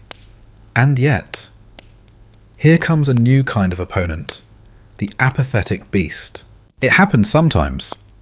They're built up for days, their arrival whispered about in the barracks and baths. A leopard from Numidia, someone says. No, a panther from Thrace. I heard it's a black lion, rare as rubies. The buzz grows. But when the gate finally opens, out steps a beast that doesn't care. Today it's a leopard. A sleek spotted marvel of tension and grace. At least that's how it should be. But this one, it walks out with all the energy of a hungover philosopher. It yawns, sniffs the air, sits down, licks its paw. The crowd shifts, murmurs. They don't know how to react. They were promised a killer, a flash of teeth. Instead they got a feline version of do not disturb. You're standing across the arena net, in hand gladius sheathed. You don't move. The animal isn't charging, isn't pacing, isn't even interested. You inch forward. It watches you with the same expression a cat gives a falling leaf. Mild curiosity. No threat. You circle. It turns its head to follow. That's about it. Someone coughs in the crowd. Someone else laughs. And suddenly the tension breaks, not with a roar, but a collective shrug. This is the kind of beast the arena doesn't prepare you for. Not the bloodthirsty kind. The melancholy kind. The I'd rather be anywhere else kind. Historians still argue whether these disinterested animals were sick drugged or simply depressed. Roman records don't go into detail, but hints remain gladiators who fought animals that never moved. Fights that ended with both parties still alive, beasts that refused to perform no matter how many drums or torches were waved. You approach slowly, cautiously. Still no movement. You tap the net against the sand. Nothing. You toss a small rock nearby, not at it, just beside. The leopard stands, stretches, and lies back down this time, facing away from you. The crowd laughs now, really laughs. One of the officials signals a reset. The fight is technically void. The animal won't engage and the audience seems more amused than angry. You're told to exit. No need to provoke it further. You nod back away slowly. Behind you the leopard rolls onto its back like a sunbather, and begins a slow, methodical grooming session, another day in Rome. And this isn't the only time it happens. There was the elephant who refused to budge until given a bucket of dates. The lioness who hid in the corner of the arena and had to be coaxed out with meat soaked in honey. The bear that curled up and napped in the middle of a battle while the gladiator walked gentle circles around it, hoping no one noticed. Sometimes the animals just didn't care. And when that happened, the Romans got creative. They sent out clowns, dancers, even mimes dressed as famous generals battling the disinterested beasts in over-the-top pantomimes. One particularly strange account tells of a tortoise brought in from the eastern provinces, not to fight, just to walk. It took almost an hour to cross the arena. The audience placed bets. The winner got a sack of lentils. You remember that story now, as the leopard lets out a long theatrical sigh. You almost feel bonded to it, tired, overexposed, just waiting for this day to end. You're ushered back into the corridor. The leopard is lured away with scraps of meat and the occasional scratch behind the ears from a very brave handler. The sand is raked again, though it barely needs it. No blood, no scuffle, just a few sleepy paw prints. Sometimes the arena blazes with fire and fury, and sometimes it's just a very large cat who couldn't be bothered to perform. And strangely enough, those are the moments that stay with you the longest. Section 15. The day is nearly done. You can feel it in your knees, your shoulders, the sandy weight of your eyelids. The arena is quieter now, not silent. Rome is never truly silent, but calmer, as though even the crowd is beginning to tire of its own appetite. One last match, that's what they've told you, just one more. You step into the arena one final time as the sun begins its descent, throwing golden stripes across the sand. The light slants sideways now, painting everything in soft ochre tones. You squint up, not at the stands, not at the gates, but at the sky. There's a bird circling up there. Not part of the show, just watching. You wonder what it's seen today. Then the gate opens, but nothing comes out. You wait. No roars, no stomping, no grand entrance. Instead, after a moment, a small donkey wanders out. Then a goat. Then a goose, apparently on a personal mission of vengeance. The audience chuckles. A second gate creaks open. A man in bright colours steps through. He's not a gladiator. He's a performer. A venator. Yes, but this isn't a fight. It's a farewell. What unfolds next is less battle, more ballet. He leads the animals in lazy circles. The goat headbutts a barrel. The donkey chases the goose. The goose wins. The crowd laughs not with bloodlust, but genuine mirth. It's a little absurd, a little sweet, and then without fanfare, the performer bows. The animals are ushered out with treats and soft nudges. The gates close. The audience begins to rise. And you just stand there in the centre of the arena. The sand cools quickly under your feet. The shadows stretch longer now, merging with each other in soft, slow shapes. You close your eyes, just for a moment, and you remember all of them. The crocodile low and hissing, the bear's heavy breath, the elephant's slow, wise turn, the hippo that launched a boat, the giraffe's silent stare, the leopard who gave up before it started, the wooden beasts, the burning phoenix, the quiet roar of the crowd, the shrieks, the songs, the laughter. You've fought, you've acted, you've danced between myth and death, and back again, and somehow you're still here.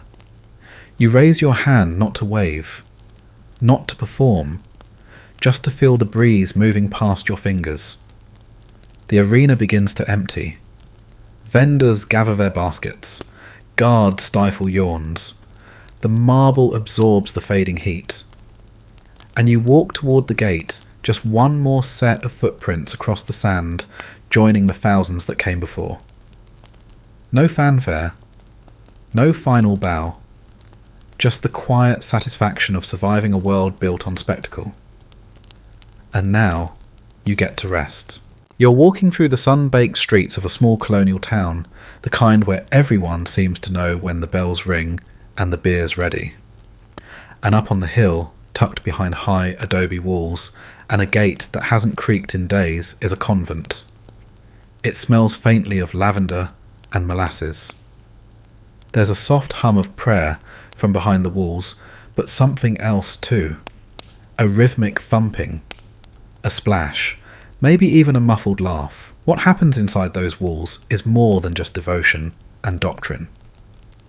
Tonight you're going to discover how a group of cloistered women, cut off from the world, somehow managed to brew some of the most interesting beer in the Spanish Empire, and did it with flour-dusted sleeves and not-so-innocent recipes.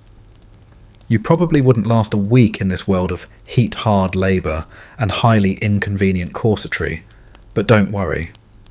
You don't have to. The gates open with a slow groan. You step into a square courtyard just after sunrise. The light is golden, and it slants low through the arches that line the space. Pigeons flutter off the terracotta tiles, and you travelling barefoot in your mind trail behind a nun in a worn habit as she gently scoops water from a well and pours it into a copper kettle so wide you could take a nap in it. The convent is quiet, but not silent. Bells have rung, prayers have been muttered, and now it's time to get to work.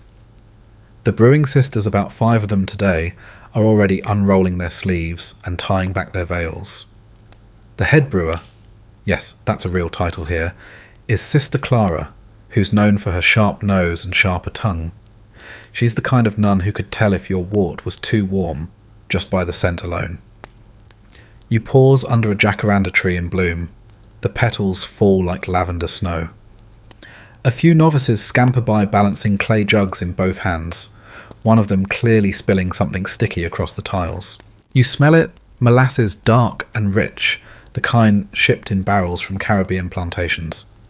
It'll be cut with maize and local herbs boiled until thick, then left to ferment with yeast scraped from the inside of a leather pouch that's older than the convent's chapel bell. You wouldn't guess it from the quiet, but this little compound produces more beer than some town taverns. Why? Because beer isn't just for parties. Not here. It's for calories, for fasting days, for trade, for medicine. It's liquid bread, and in a time when water could carry diseases you don't want to think about right before bed, beer is the safer bet. Inside a long, low kitchen with soot-blackened walls. Sister Clara checks the fire under the kettle. You crouch beside her and notice the crude hand-carved paddle she's using to stir. The wood is sticky and the smell rising from the pot is thick with roasted corn and brown sugar. It's a smell that will cling to your clothes, if you had any here. In another corner 2 nuns are drying hops brought from a Spanish estate. They're spread out across rough linen like flower petals being blessed. Hops aren't native here, but they've become precious, guarded, bartered, even smuggled in sometimes. And Sister Clara naturally has opinions about their quality. She sniffs one and mutters something about this batch smelling like a mule's lunch. You're not entirely sure if that's good or bad. A novice clanks in with a bell, announcing that morning prayers are over, and any nun not yet brewing better, get a ladle or get out. You follow the group as they light incense, not for holiness, but to mask the stink of spilled mash that fermented too long in the corner storeroom. Even sacred spaces have their funky corners. Here's your first mainstream fact. Many 17th century convents in colonial Mexico were economically self-sufficient, and beer brewing was one of their more profitable and surprisingly common crafts. Convents sold baked goods, soaps, and medicinal teas, but beer was a standout because of its utility and long shelf life. Now, for your first quirky tidbit, some nuns gave their beer batches nicknames playful ones like Santa Dolores or the Bitter Blessing. One document even mentions a barrel labelled Our Lady of Headaches, perhaps because of its notorious potency. And here's where historians get huffy. There's an ongoing debate about just how widespread convent brewing was, and whether it was officially sanctioned or quietly tolerated. Some claim abbesses had to bribe local clergy to look the other way. Others argue it was simply part of cloistered life, just one more thing to pray over and stir. You brush your hand along the warm, rough adobe as you exit the brew room. In the corner, a cat naps beside a bag of grain. Sister Clara shoos it off, muttering that one time it fell into a vat and made a batch taste suspiciously like regret. You follow the nuns as they set the boil to rest open the windows for breeze and lean back against the walls, letting the sun pour over them like a second blessing. One plucks at a psalm on a dusty harp. Another mumbles measurements and taps a wooden ladle against her temple, as if trying to remember whether she added the cloves yet. It's still early. There's hours of fermentation, flavouring, cooling and bottling to come. But for now, you're just here to watch. To breathe in the yeasty warmth. To listen to the soft clinks and murmurs.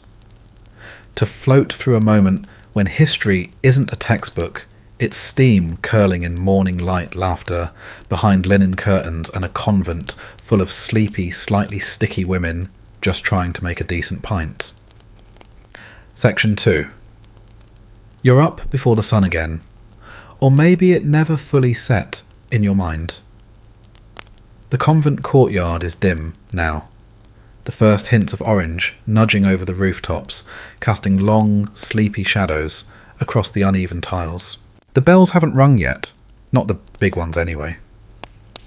Just a soft jingle from somewhere deeper in the cloister, almost like a wind chime rattled by a drowsy angel. You follow it.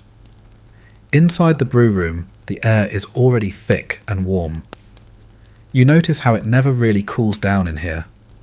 The stone walls are excellent at holding in heat, and even though it's barely dawn, a fire's been coaxed back to life beneath yesterday's kettle. The water is steaming, but no one's speaking. They're still in that half-dreamy space between prayer and labour. A soft voice murmurs a psalm as Sister Ines hauls in a bucket of maize flour. Her eyes are still puffy from sleep, but her arms are steady. She sprinkles the flour into the hot water, stirring slowly, deliberately, like she's drawing circles on the surface of a lake. Steam rises in lazy curls. This is the brewing hour. It's not marked on any formal schedule, no sundial tilts toward beer time, but everyone knows it. It comes after first prayers and before the morning chores. The space between supplication and scrubbing. It's when the beer begins again. Sister Clara arrives last, clutching a wooden ladle like a sceptre. She inspects the vat without speaking, then sniffs, nods, and walks away to fetch the dried orange peels. You hear her mutter something about how this batch had better not turn on her like the last one did. You're allowed to wander now mentally, of course.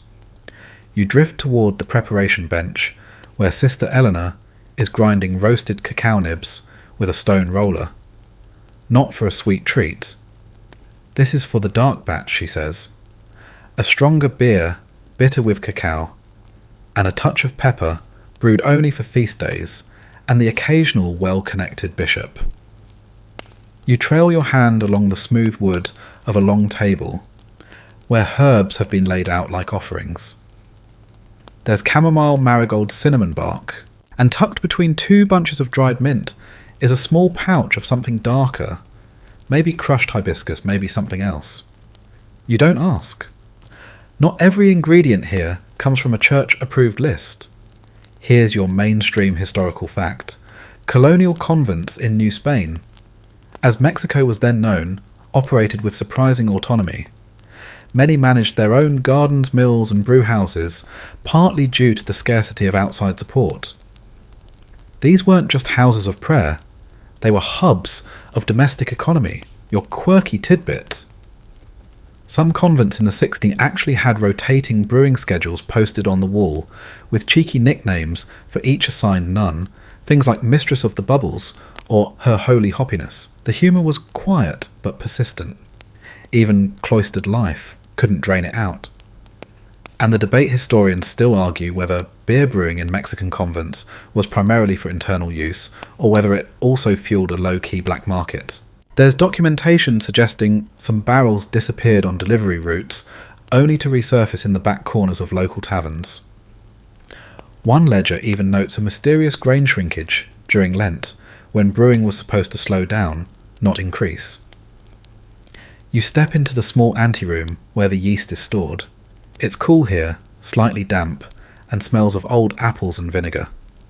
Sister Magdalena, who's barely taller than the wooden vat she tends, is kneeling beside a stone jar wrapped in cloth.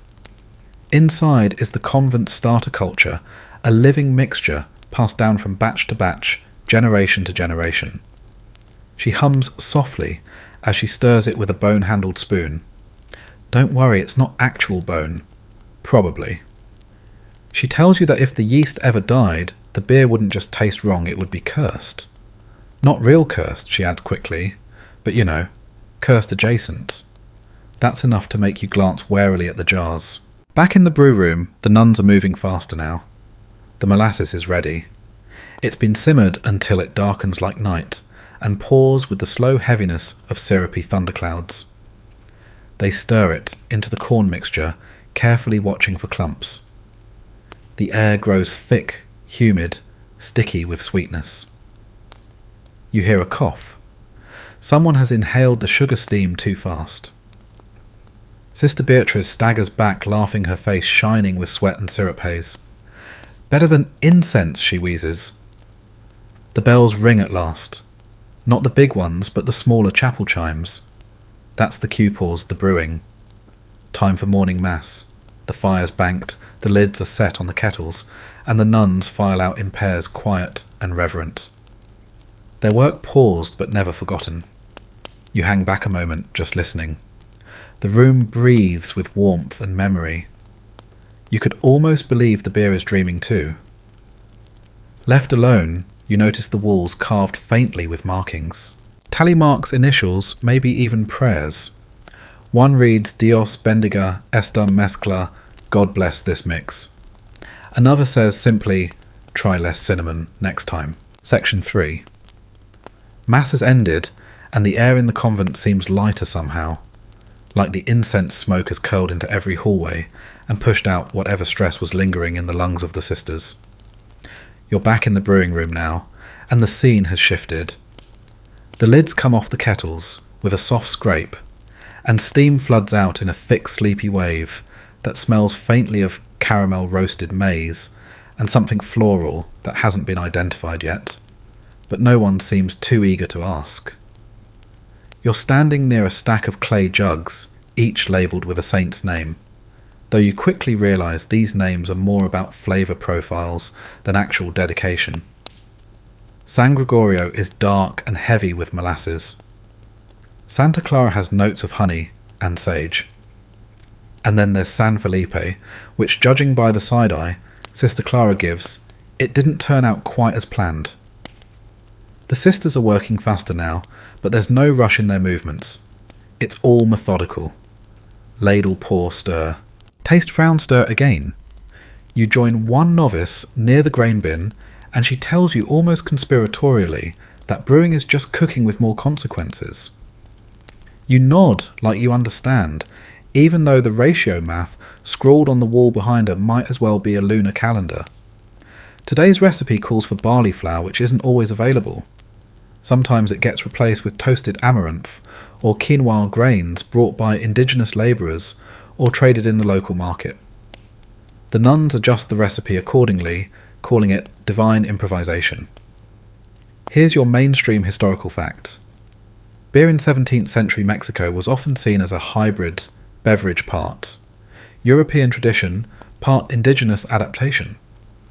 While Spanish-style ales were common, many convent brews incorporated New World ingredients like maize cacao and even chili peppers in trace amounts for medicinal use. The lines between beer herbal tonic and fasting beverage were deliciously blurred. Now your quirky tidbit. On fasting days, nuns weren't supposed to eat solid food, but liquid sustenance was fair game, which means that on certain Fridays, liquid bread became a 3-mug meal. Some even added egg yolks to boost the calories. There's one report of a sister fainting during Vespers, only to later confess she'd fasted too enthusiastically on the dark batch. And the debate of the day historians still argue whether these fasting beers were a clever workaround or an honest act of devotion. Some claim it was a theological loophole stretched to its foamy limit. Others insist it was simply practical. If you're scrubbing stone floors 12 hours a day, a broth of barley herbs and honey isn't just a loophole, it's survival. You move to a quieter alcove where 2 nuns are bottling yesterday's batch. The bottles are reused glass, stoppered with cork and wax. A single label is tied to each neck, with twine, handwritten humble. There's no branding here, no marketing spin thing. Just a Brew 17, week 12. Warm storage. Do not shake. Sister Inez wipes her forehead and tells you the labelling is the most meditative part. It's where you see the end, she whispers. And if it's clear, and the bubbles sit right, and the wax seals smooth, then it feels like a blessing. She shrugs. Or just a miracle of good yeast. You catch a glimpse of the pantry where failed batches are quietly stashed. No one likes to talk about them, but they're there. A small row of clay jugs pushed to the back marked with a discreet X, or sometimes a small frowning face drawn in charcoal. The failures are never wasted, though they're repurposed as vinegar cleaning solution, or once a hair rinse that was quickly discontinued after Sister Beatrice's curls puffed into something that startled the chapel cat. The next phase begins cooling. The brewed mixture, hot and sticky, is ladled into wide, shallow pans and placed near the open arches to catch the breeze. You sit beside one and breathe in the scent of earth and sugar. Flies are kept at bay by swaying sprigs of rosemary laid across the edges. It works mostly. In the lull, one of the older sisters begins to hum. A slow tune, probably older than the convent itself. The others pick it up without thinking, and soon the courtyard is filled with a soft melodic lullaby that mixes with the bubbling sounds from the pans. You could sleep here, right here next to the molasses mist, with rosemary in your hair and hymn fragments curling around your ears. But don't drift off just yet. There's one more thing brewing in the shadows, a lesson they don't always teach. You learn it when Sister Clara leans over and gently swats a novice's hand for scooping too early. You don't rush what needs time, she says. Impatience turns good beer into sour gruel. Same for prayers, same for people. You file that one away somewhere between your ears and your chest. As the sun climbs higher, the courtyard begins to hum, with other convent sounds. Laundry, slapping against stone, distant muttering from the herb garden, a bell tolling somewhere overhead. The brewing continues, but the spell breaks slightly. You realise the beer isn't the only thing being transformed here. The work itself, the rhythm, the warmth, the silence peppered with soft laughter, is part of the brew. And you watching from the edge feel it fermenting in you too. A little slower, a little sweeter. Like you're turning into something rich and strange and ready to be bottled. Section 4. By now you know the path. Your bare feet, or the ghostly memory of them, skim the edge of the courtyard tiles as you duck through an arch and into the ingredients room where the convent stores the makings of every sacred sip. This room smells like flour, citrus peel, warm spices, and the faintest whiff of something vaguely medicinal, possibly clove, possibly regret. The sisters call it the Alicina, but don't let the soft syllables fool you. This pantry is where decisions are made, where flavours are born, and where long-dead recipes hide in the margins of crumbling notebooks, ready to be resurrected or re-misread into greatness. Sister Clara stands beside a crooked wooden shelf, squinting down at a jar. You peek over her shoulder and read the hand-lettered label Pulque de Avena. She's holding it like it might explode. She explains mostly to herself that the convent once tried mixing pulque, a fermented agave drink favoured by indigenous communities with oats, to create something new. It did not go well. The memory smells faintly of glue. Still not all fusion attempts were failures. On another shelf you find little cloth bundles tied with twine, each one filled with native herbs and ingredients the Spanish didn't have words for. There's epazote used cautiously in small doses. Cempasúchil petals dried and crumbly. Even dried chiles, although those are marked with red thread and the Latin word for danger. You can't help but imagine the unlucky novice who learned that lesson firsthand. Here's your mainstream historical fact. In colonial Mexico, the blending of indigenous and European culinary traditions created a truly unique brewing culture.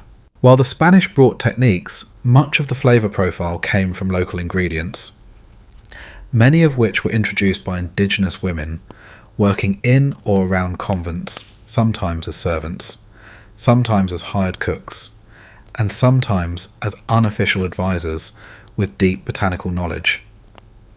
Now for the quirky tidbit, one popular convent recipe involved fermenting beer with panela, an unrefined sugar, and infusing it with crushed rose petals. The result, a soft pink tint and a vaguely floral scent that made it popular for wedding feasts, even if the nuns were the only ones invited. And the ongoing scholarly debate, historians still argue whether this blending of indigenous knowledge into European recipes was a form of cultural exchange or quiet resistance. Some say the nuns were genuinely open to experimenting with local wisdom. Others argue that indigenous women slipped their traditions into the brew under the guise of compliance. Either way, the flavour told its own story. Sister Beatrice joins you near a table where an enormous warped book is laid open.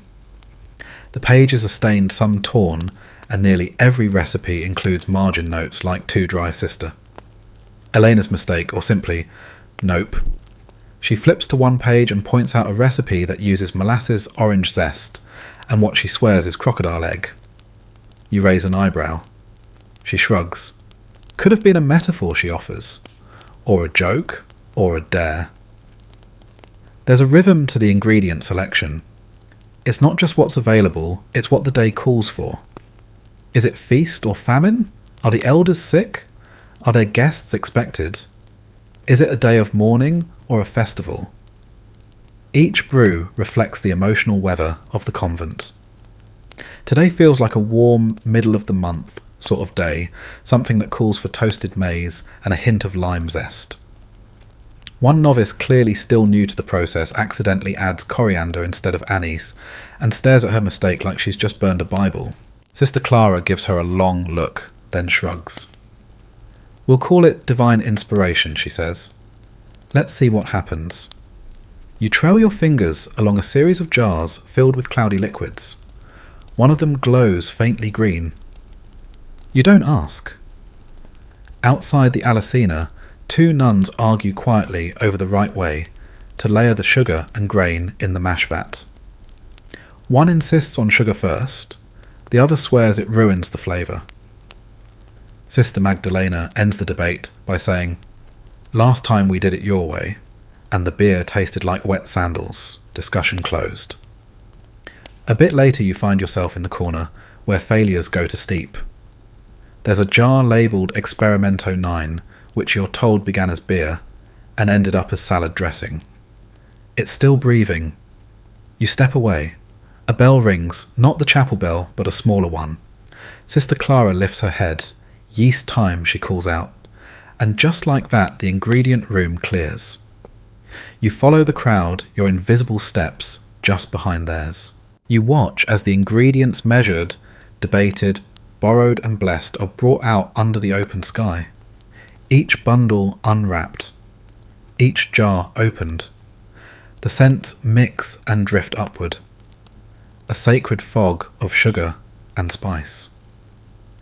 The yeast is stirred into the cooled wort, with a reverence usually reserved for communion wine. One by one the nuns lean in to smell the mixture. not taste. Not yet. Just breathe it in and nod. There's no recipe written for what happens next. It's muscle memory, shared memory, cultural memory, passed down, not penned down. A sister mutters a prayer, half in Latin, half in Spanish, and just a touch of Nahuatl asking for patience, protection, and proper carbonation. You sit back against the stone wall as the nuns finish their work for now. The barrels are sealed and set aside like secrets waiting to bloom. The ingredient room is quiet again. Shadows stretch along the floor. There's flour on the windowsill, and cinnamon under your fingernails. And still the scent of that crocodile egg lingers. Section 5. The novice is trembling, slightly clutching a paddle far too large for her frame. You watch from a safe mental distance, trying not to flinch each time she accidentally clanks the edge of the brewing vat with all the grace of a goat in chapel. She's been given her first solo batch today, a rite of passage not marked with fanfare, but with a quiet nod from Sister Clara and a rough pat on the back that might also have been to straighten her scapula. The room is quieter than usual, not silent, but reverent. It's the kind of hush reserved for first attempts funeral masses and overly ambitious bread dough. You follow the novice. Her name is Sister Anna, as she moves stiffly around the room. Her hands are floury. Her veil is coming loose. She smells faintly of rosemary and raw nerves. She mutters ingredients like spells under her breath, half in Latin, half in panicked Spanish. Sister Clara watches from the shadows, arms cross the tip of one finger, tapping slowly on a windowsill. She won't intervene unless something catches fire. And even then, it depends on whether it's before or after the Angelus. Sister Anna pours the water carefully, too carefully. A long, slow stream from a clay jug that sloshes at the end and soaks her sandals. She yelps. Someone snorts. Possibly Sister Beatrice. Possibly you. Still Anna carries on. She adds the maize flour, with more confidence stirring with an awkward rhythm that somehow works. A little splash here, a powdery cloud there. Brewing isn't about cleanliness, it's about transformation. And transformation is always messy. Here's your mainstream historical fact. Novices in colonial convents were often trained in domestic arts, including brewing, as part of their spiritual education. Brewing wasn't a side job. It was a daily devotion, a practice that blended manual labour with theological reflection. Every stir was a prayer, every batch a test of both faith and patience. Now your quirky tidbit. Some convents had an unofficial bad batch book, a ledger of brewing disasters, complete with dramatic notes, and in at least one case, tiny charcoal illustrations of exploding barrels. Sister Anna doesn't know it yet, but she's about one misplaced orange peel away from an honorary mention. And the scholarly debate historians still argue whether novice brewing was a genuine training tool or a way to delegate riskier batches to less experienced hands. Some claim it was an empowering moment of trust. Others whisper that it was more like trial by wort. A few bad gallons? No big deal. Better than risking the feast day brew on someone with shaky hands. Anna reaches for the molasses now pouring from a thick, slow bottle. She gets it mostly into the vat. A few drops land on the floor. She tries to clean it with the hem of her habit, which only spreads the syrup into a larger, more spiritually complex stain. Sister Clara clears her throat. The room freezes. Anna freezes. A beetle climbing up a windowsill even stops mid-leg lift. Then keep stirring, Clara says. Her voice is flat, but her lips twitch. Just a little. The nuns relax. The brewing continues. Anna sprinkles in the herbs too much rosemary, not enough mint. She forgets the cinnamon entirely. Sister Eleanor starts to reach out to correct her, then pulls back. No saving the batch now. It's hers. All of it. The yeast comes last. Anna scoops it from the starter jar, with both hands too much, again, far too much. But she doesn't notice the way the foam begins to rise, like it's been insulted. The mixture bubbles ominously. Sister Clara mutters something under her breath that sounds a lot like St. Jude, patron of lost causes. And then the worst happens. Anna leans in too far while trying to stir the paddle catches on the vat lip, and the entire front of her habit dunks into the bubbling mixture. There's a splash, a squeal, an eruption of frothy, sticky chaos. Everyone stops, even the yeast seems shocked. Anna backs up, dripping eyes, wide paddle dangling from her hand like a limp sword. And then from the back of the room, a snort, followed by a full, unfiltered laugh from Sister Beatrice. Then another, and another. The room collapses into giggles, snorts, wheezes. Even Sister Clara lets out one short, begrudging chuckle. Anna blushes, but she's laughing now too. Wet, sticky, slightly caramelised, but laughing. Later, as the sisters help her clean up, Sister Clara makes her write down the recipe exactly as she made it, mistakes and all. You never know, she says. The Holy Spirit works in mysterious proportions. You help Anna set the vat aside for fermentation. It's bubbling far too enthusiastically. A small foam bubble pops and lands on her nose. She sighs. But the mixture smells not terrible. You sit with her beside the cooling vat. She asks you softly whether you think it'll turn out drinkable. You shrug. You tell her the truth, maybe not. Maybe it'll be vinegar. Maybe it'll turn hair purple. Or maybe it'll be something no one expected. She nods. So, like all of us then. You smile. That night, she scribbles her recipe into the margins of the old brew book. She doesn't name it, just writes Anna's first. Below it, she adds a final note, tasted like fear and courage, would brew again. Section 6. The vat is hissing again.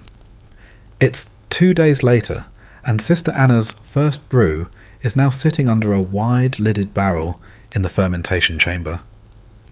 You return to it almost without meaning, to drawn by the faint, bubbling, the strange scent of roasted maize and overripe honey, and the oddly hypnotic way the foam pulses like a sleepy volcano.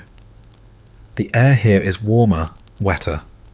You feel it cling to your skin like a cloak.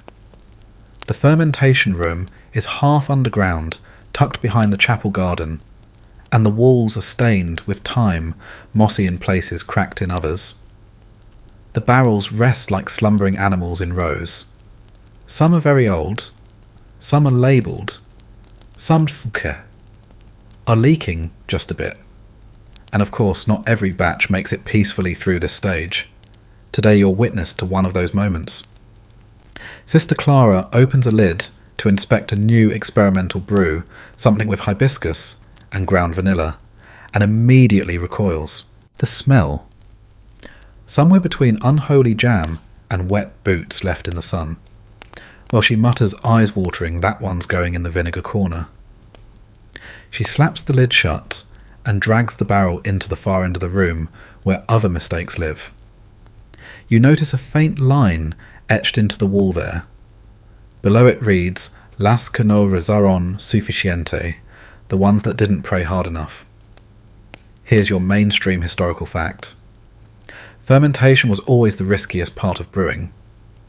Without thermometers, pH strips, or sanitation protocols, nuns relied on environmental cues, smell, sound, temperature and timing, passed down by memory. A sudden change in the weather could ruin a batch. So could bad yeast, a leaky lid, or even a novice humming too close to the vat. Superstition and science blurred, and sometimes the beer just died. Now, for your quirky tidbit, some convents swore by specific fermentation chants, repetitive psalms, or Latin blessings muttered while stirring to encourage a good ferment. One particularly stubborn abbess insisted on a full Ave Maria before every lid was sealed. Another required that no one curse, sneeze, or gossip near the barrels lest the beer turn sour from impure vibrations. And the ongoing debate historians still argue whether these fermentation rituals were true beliefs or just quaint traditions with placebo effects. Did they make the beer better? Or did they simply help anxious nuns feel more in control of a very unpredictable process? You suspect a bit of both. You wander to Sister Anna's barrel. It's still foaming, but the smell is improving, less chaotic sugar. Store more toasted cereal with a hint of rosemary. She's sitting beside it reading a psalter and trying not to look proud. You nudge the edge of her sandal with your imagined toe. Still alive, she whispers. Maybe even drinkable. Then you hear it.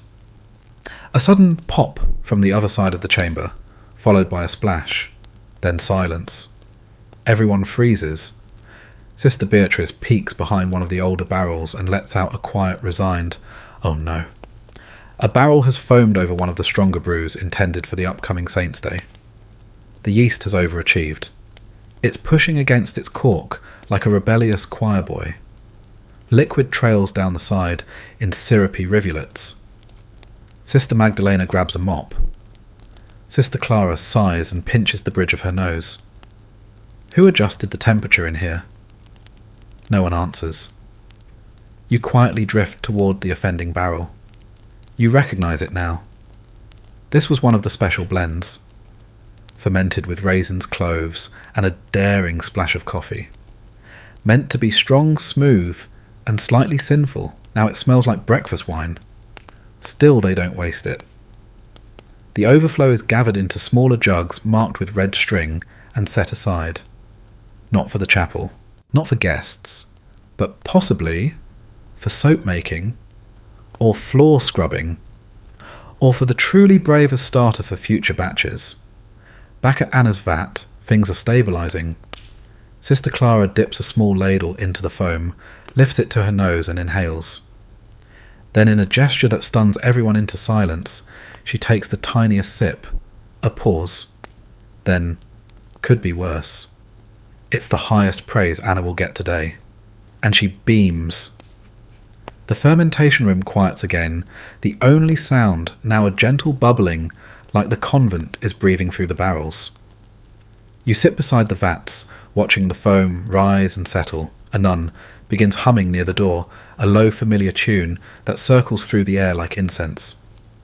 You lean back, eyes half closed, and imagine the yeast at work, tiny lives consuming sugar, making gas fizz, alcohol.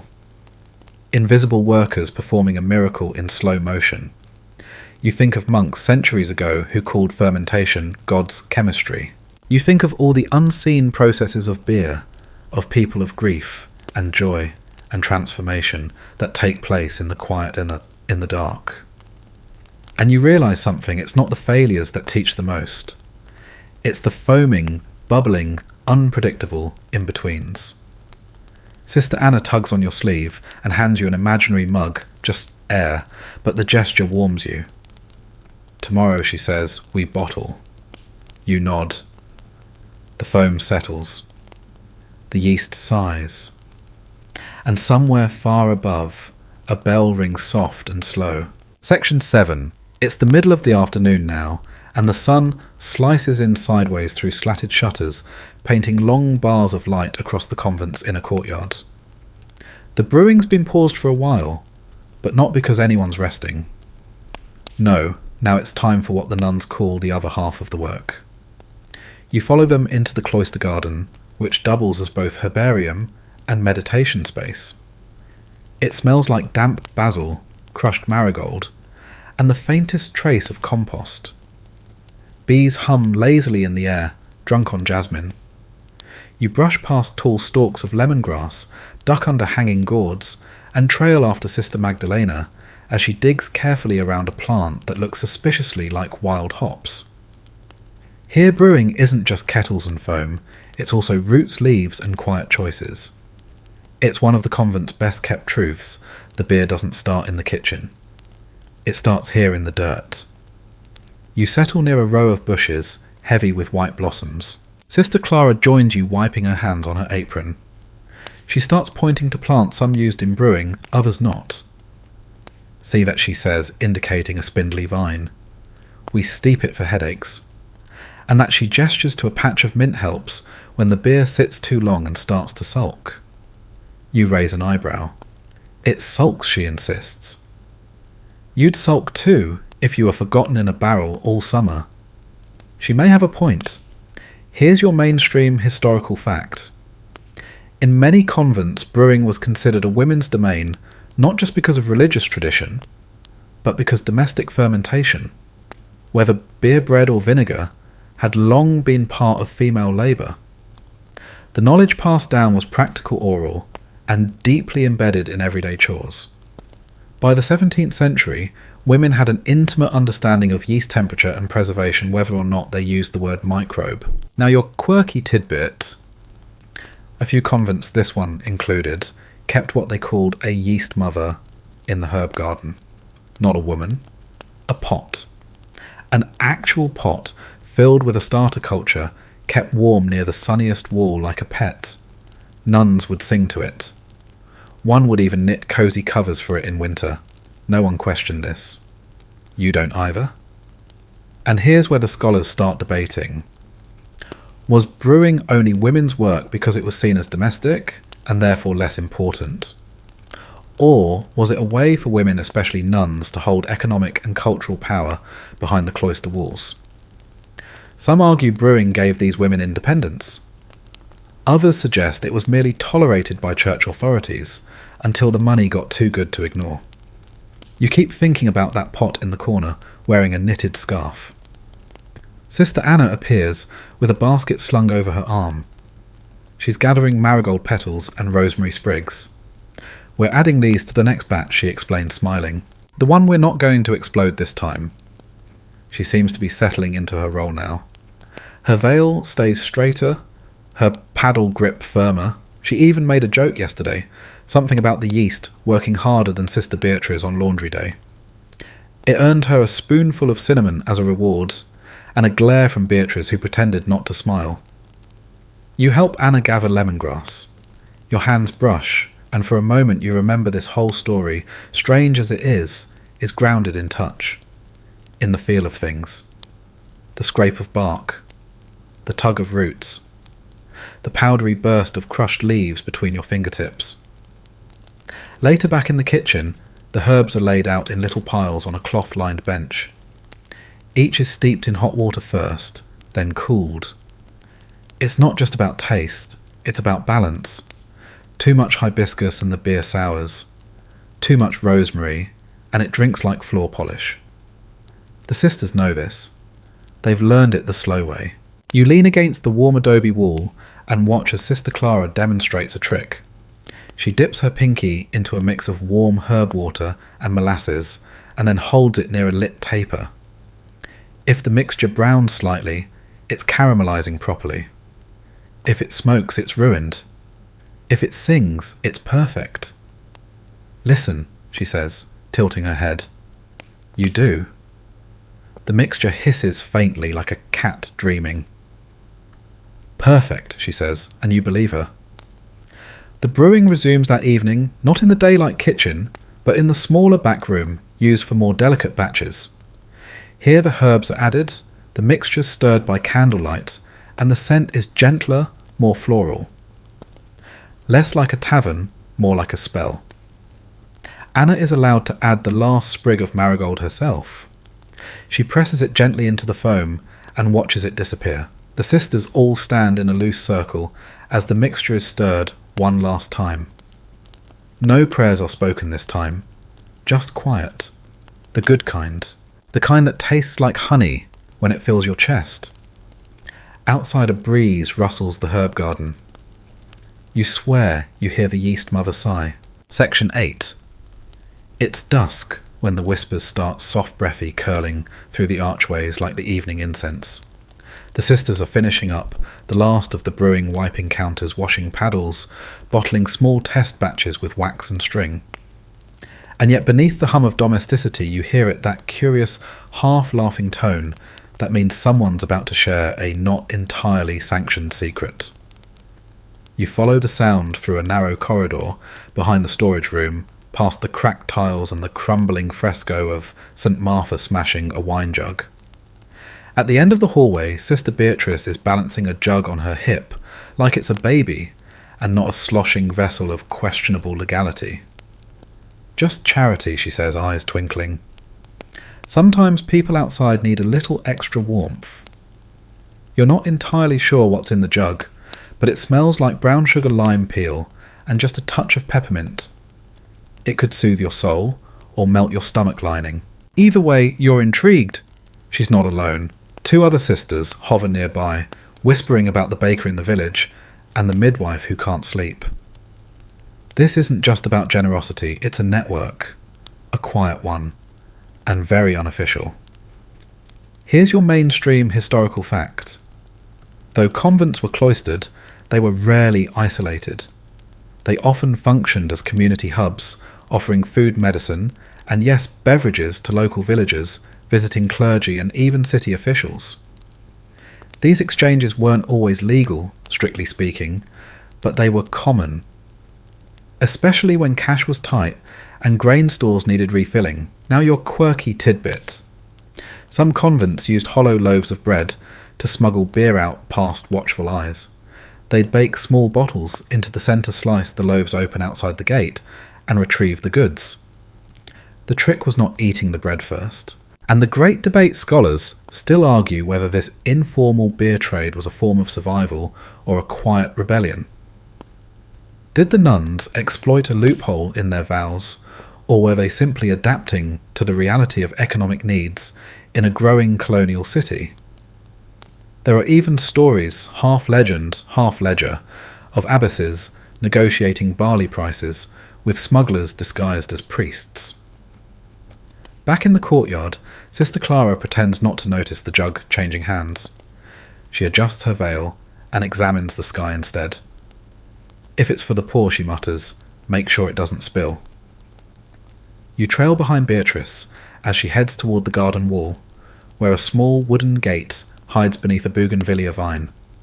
It creaks open just wide enough to pass the jug through to a waiting shadow. A murmured gracias is exchanged, and the gate clicks shut. Beatrice turns to you smug. She's a widow, she says, wiping her hands. Lost 2 sons to fever. Her bones ache when it rains. This helps. You nod. Later that night, in the kitchen, the sisters gather at the long table with cups of their newest batch. Not a feast. Not even a full pour. Just a taste. A communal sip. Each woman raises her cup, murmuring something different. Some in Spanish, some in Latin, and one in Nahuatl. Her voice soft as steam. It's not a toast. It's a moment. You raise your imaginary cup with them. Anna's brew is surprisingly good. The sisters blink in surprise, then sip again. It's earthy, sweet, and sharp at the edges. Sister Magdalena says it tastes like the feast of St. Cecilia. Sister Clara frowns. Tastes like nervous sweat and cinnamon, she says. But in a good way, they decide to name it after Anna's patron saint, Santa Angela. But not the martyr version, Beatrice adds. The one who ran away to teach math. Everyone laughs. You sit back as the laughter softens, fading into the creak of the shutters and the chirping of frogs outside the garden wall. One of the sisters lights a taper and sets it near the fermenting shelf. Not for light, just for warmth. You notice a small wooden box tucked under the table. Inside jugs marked with chalk symbols. A little X. A little heart. A small fish. That's where the extra brew goes. For neighbours, for doctors, for tired friars, for travellers with sore feet and sad eyes. The convent's beer may be brewed in silence, but it travels with whispers. Through doors, over fences, under baskets of bread and bouquets of herbs. It's a secret economy powered by kindness and cinnamon. And even though it's not in the rule of Saint Benedict, it feels right. As the sisters rise to clean, Anna catches your eye. She smiles a little, tired, a little proud. Tomorrow, she says, we teach the new girl. You glance toward the hallway, where a tiny novice in 2 large sandals watches from the shadows. Her eyes are wide. Her sleeves are dusted in flour. You give her a small invisible thumbs up. Tomorrow she'll learn the yeast chant. Tomorrow she'll carry a jug. Tonight you let the warm air settle around you like a blanket, listening to the fizz of resting barrels and the soft murmur of plans made in half-light. Section 9. By morning, the air in the courtyard is thick with steam, again rising in coils from the giant kettles and drifting lazily toward the fig trees by the well. Sister Anna is already up, wiping condensation from the kitchen windows with her sleeve, and humming not a hymn this time, but something from the village. A lullaby, maybe. One with no clear beginning or end, like the brew she's been tending. You stretch, if only in your mind, and wander back toward the brew room. There's a soft clatter of clay cups, the muted hiss of kindling catching beneath iron pots and floating over it, all the giggle of someone who's probably just done something slightly inadvisable. You round the corner and find Sister Beatrice sitting cross-legged next to an open barrel.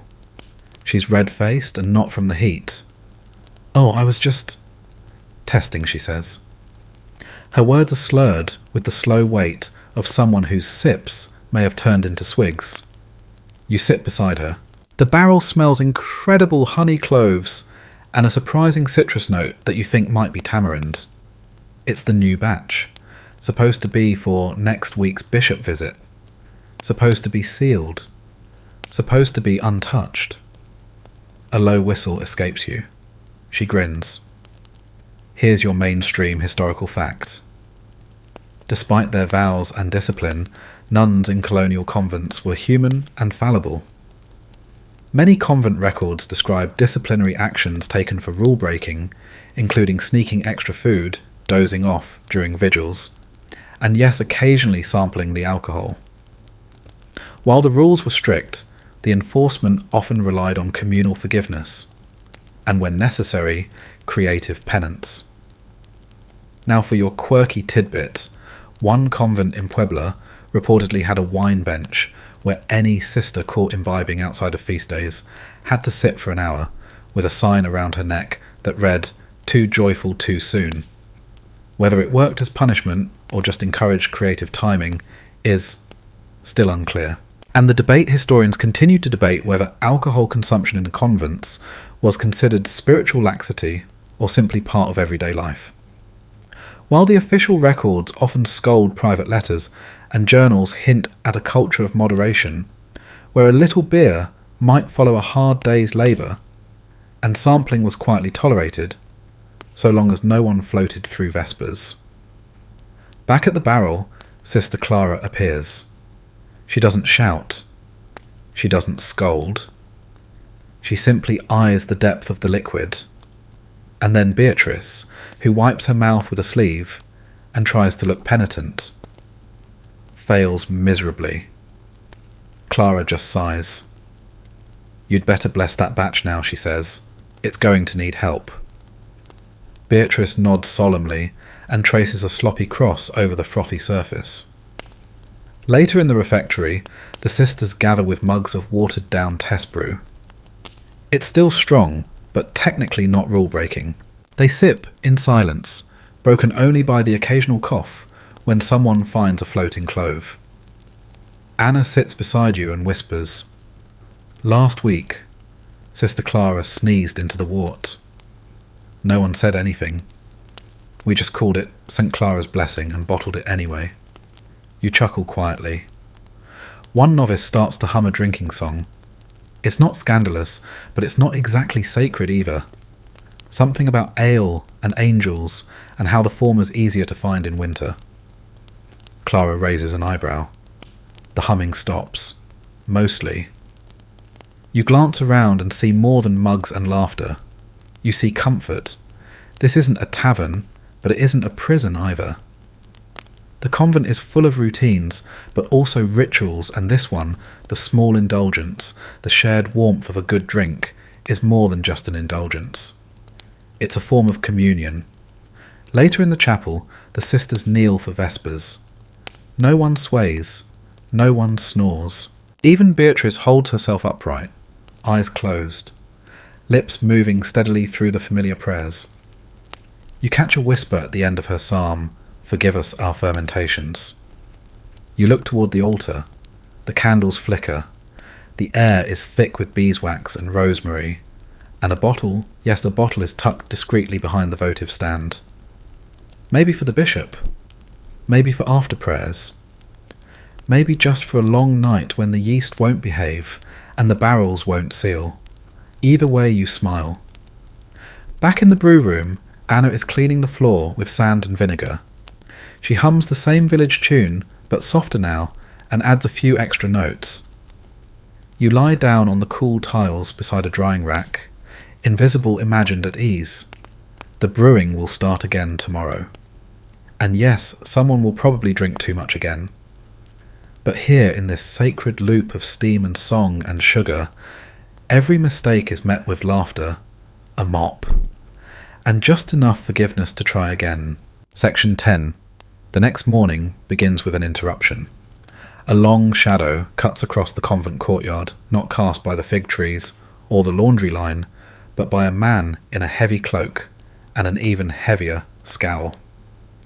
He walks with the pinched gait of someone who's been wearing boots since sunrise, and hasn't smiled since Epiphany. You follow the murmurs that trail behind him. An inspector, from the colonial office, says he's here about unauthorised casks. The last phrase is said with a mix of fear and fondness. He enters the brew room like a storm cloud, looking for a puddle to ruin. Sister Clara meets him there, her arms flour-dusted, and her tone unbothered. You trail in behind them and take your place by the barrels, silent, curious. He starts talking, lists ledgers, licensing. His voice is too loud for this sacred space. He demands to know why there are more jugs than the registry allows. Why molasses imports don't match brew output. Why the bishop's latest gift of restorative tonics smelled suspiciously of toasted barley and lemon rind. Clara listens. She doesn't blink. When he finishes, she gestures toward the nearest batch, Anna's still bubbling softly in its vat, and says, "Would you like to try some?" The inspector hesitates, because technically he's not supposed to, and also because the last time he sampled convent beer in Veracruz, he ended up asleep on a mule cart with a wreath of marigolds around his neck. But curiosity is powerful, and Anna's brew smells divine. He takes a sip. He clears his throat. He takes another. You watch the transformation happen in real time. His shoulders drop half an inch. His eyebrows relax. He licks his lips just slightly and mutters, "Acceptable," for internal use. Sister Clara smiles with the serenity of a woman who just watched a miracle ferment. Here's your mainstream historical fact. By the 17th century, many colonial governments had begun regulating alcohol production in religious institutions. This wasn't necessarily to limit it. It was often about taxation and control. Convents like this one could brew, but they had to toe the bureaucratic line, keep records and pay tariffs if the product accidentally left cloistered walls. Now your quirky tidbit, one convent in Michoacan allegedly hid barrels inside hollow altars during inspections. Another trained its geese to hiss at approaching taxmen. Yet another simply relabelled its beer as throat elixir for extended choral prayer. It worked more often than you'd think. And the debate historians still puzzle over how much of the convent brewing economy was sanctioned versus overlooked. Some records suggest routine bribes. Others show quiet encouragement from local officials who depended on nuns for everything from medicine to moonshine. As one letter from a colonial magistrate read, "They pray we'll brew better and rarely complain." Back in the brew room, the inspector now carries a mug instead of a clipboard. He's asking about ingredients, pretending it's for documentation. But when Anna offers him a small bottle for future reference, he tucks it into his satchel without a word. The moment he leaves, the tension breaks like an overripe barrel. The sisters laugh. Clara rolls her eyes. "He'll be back next feast day," she mutters.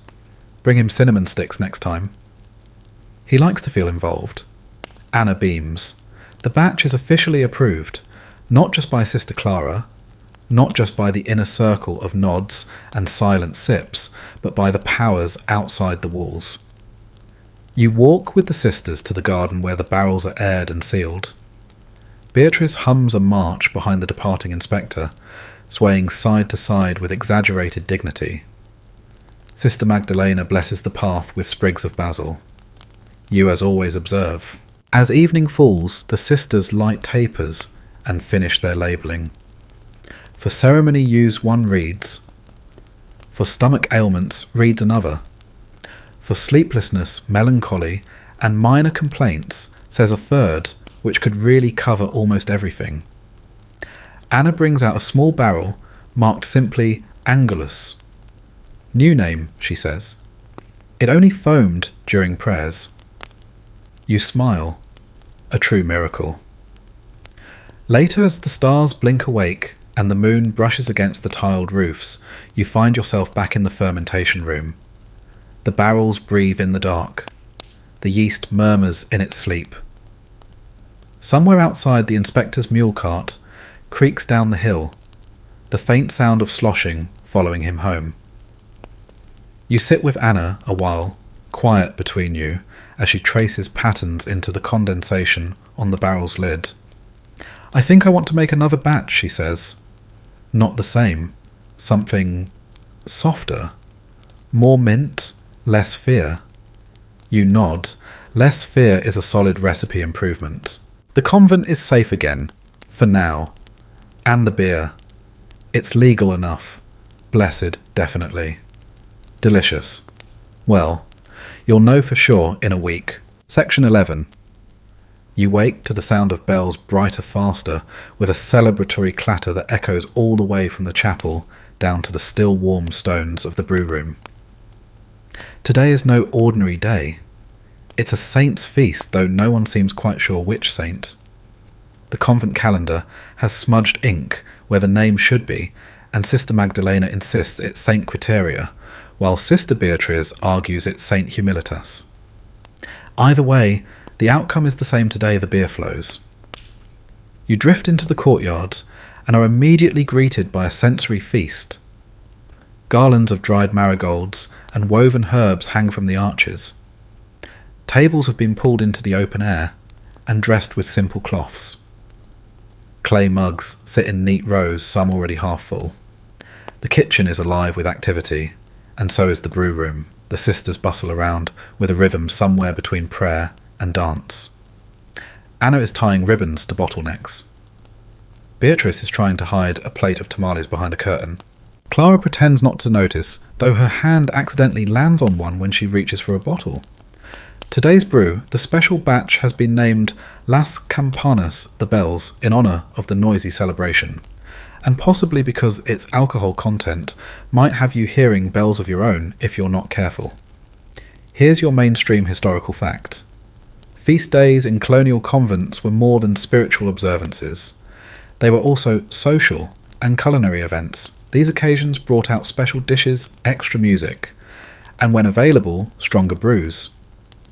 While the convents remained cloistered, these days were often the only windows of joy, indulgence, and community within the strict rhythm of religious life.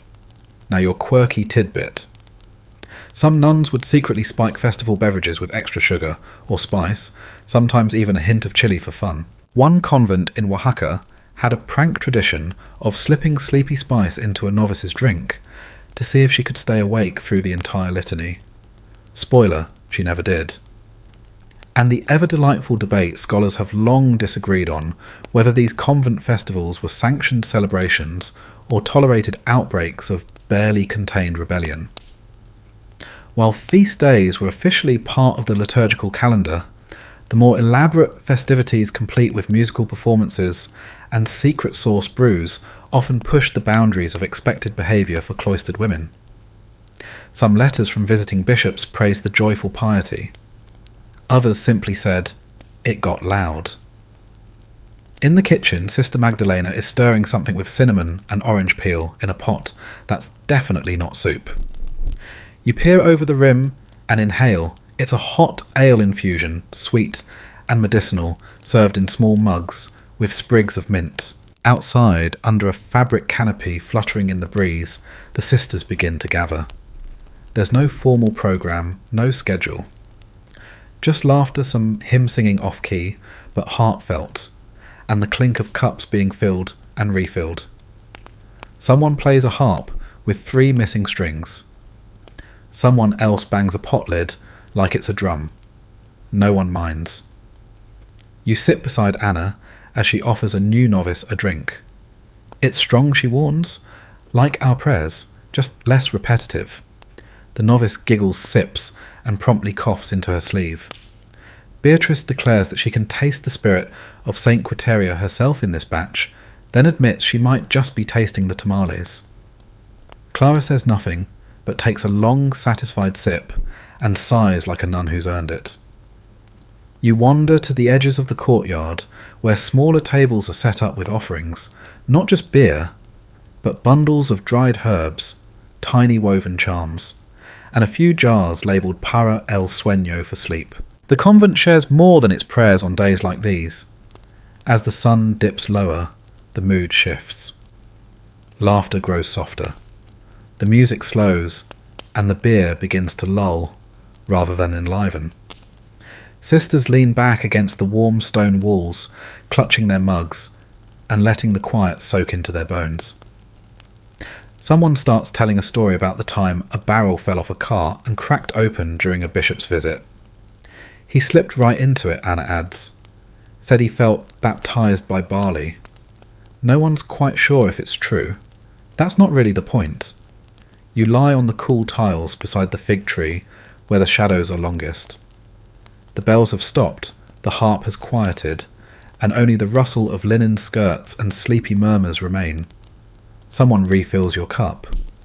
It's invisible, sure. But the warmth feels real. The flavour too. Like clove and orange.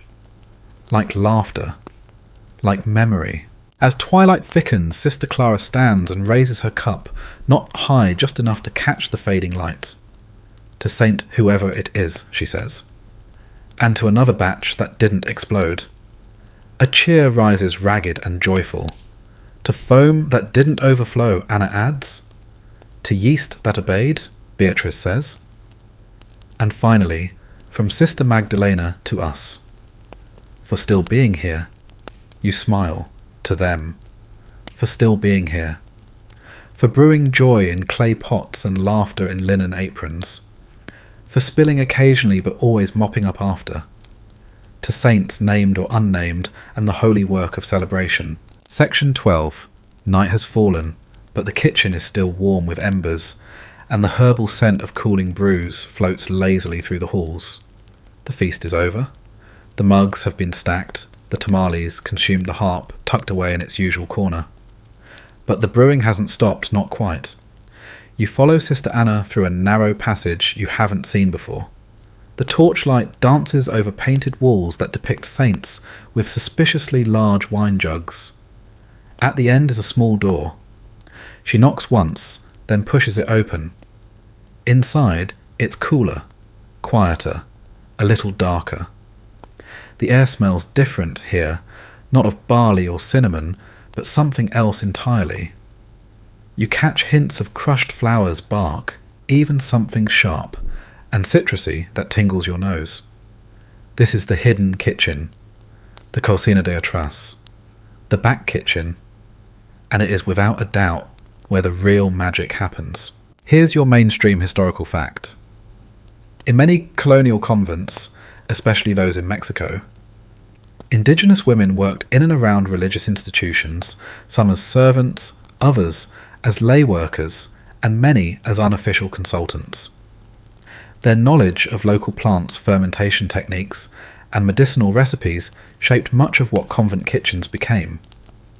Without their expertise, convent brewing would have been far more limited and far less flavourful. Your quirky tidbit. One Nahual woman in a Puebla convent was known for crafting herbal infusions so potent that the sisters swore her calm potion could silence a room full of novices in less than 5 minutes. She never shared the full recipe. only passed it on to one chosen sister, quietly, just before Vespers. And the debate scholars argue whether this transmission of knowledge was collaborative or coerced. Some sources depict mutual respect and learning. Others suggest the knowledge was appropriated and repackaged under religious names. The truth, as always, lies somewhere in the middle, woven into the steam, the silence and the unmarked bottles at the back of the shelf. Tonight, Sister Anna has been invited here, not to brew, but to watch. At the centre table sits an older woman, her hair in a tight braid down her back, her hands moving confidently over bundles of herbs. She doesn't wear a veil. She isn't a nun. But every sister defers to her when she speaks. Her name is Xochitl. She crushes petals between her fingers and sprinkles them into a steaming pot.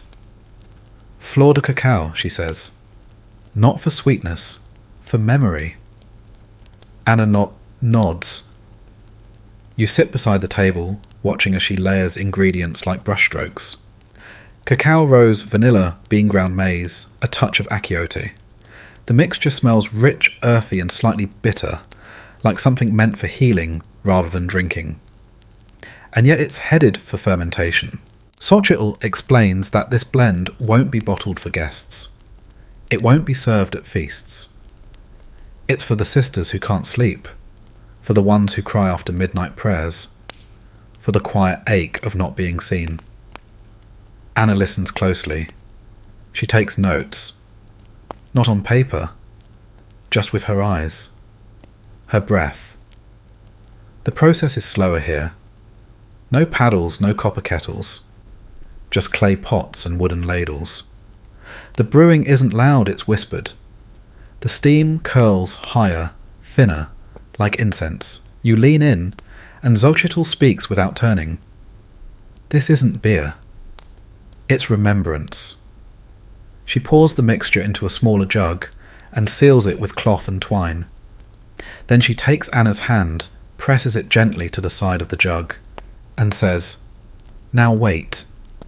So you wait. The room hums softly with night sounds. A cricket chirps from behind a sack of dried maize. Somewhere outside a nightbird calls. The clay beneath your fingers stays warm. Eventually Xochitl speaks again. When the sisters forget their own names, she says this will remind them. Anna asks of what? Of who they were before silence. There's no response to that, only stillness and breath. Later, as you leave the back kitchen, Anna carries the jug with both hands. She walks slower than usual. Her veil is slightly crooked. Her eyes are bright. You walk beside her. She sets the jug on a shelf near her sleeping mat. No label, no name, just a faint smudge of rose on the rim.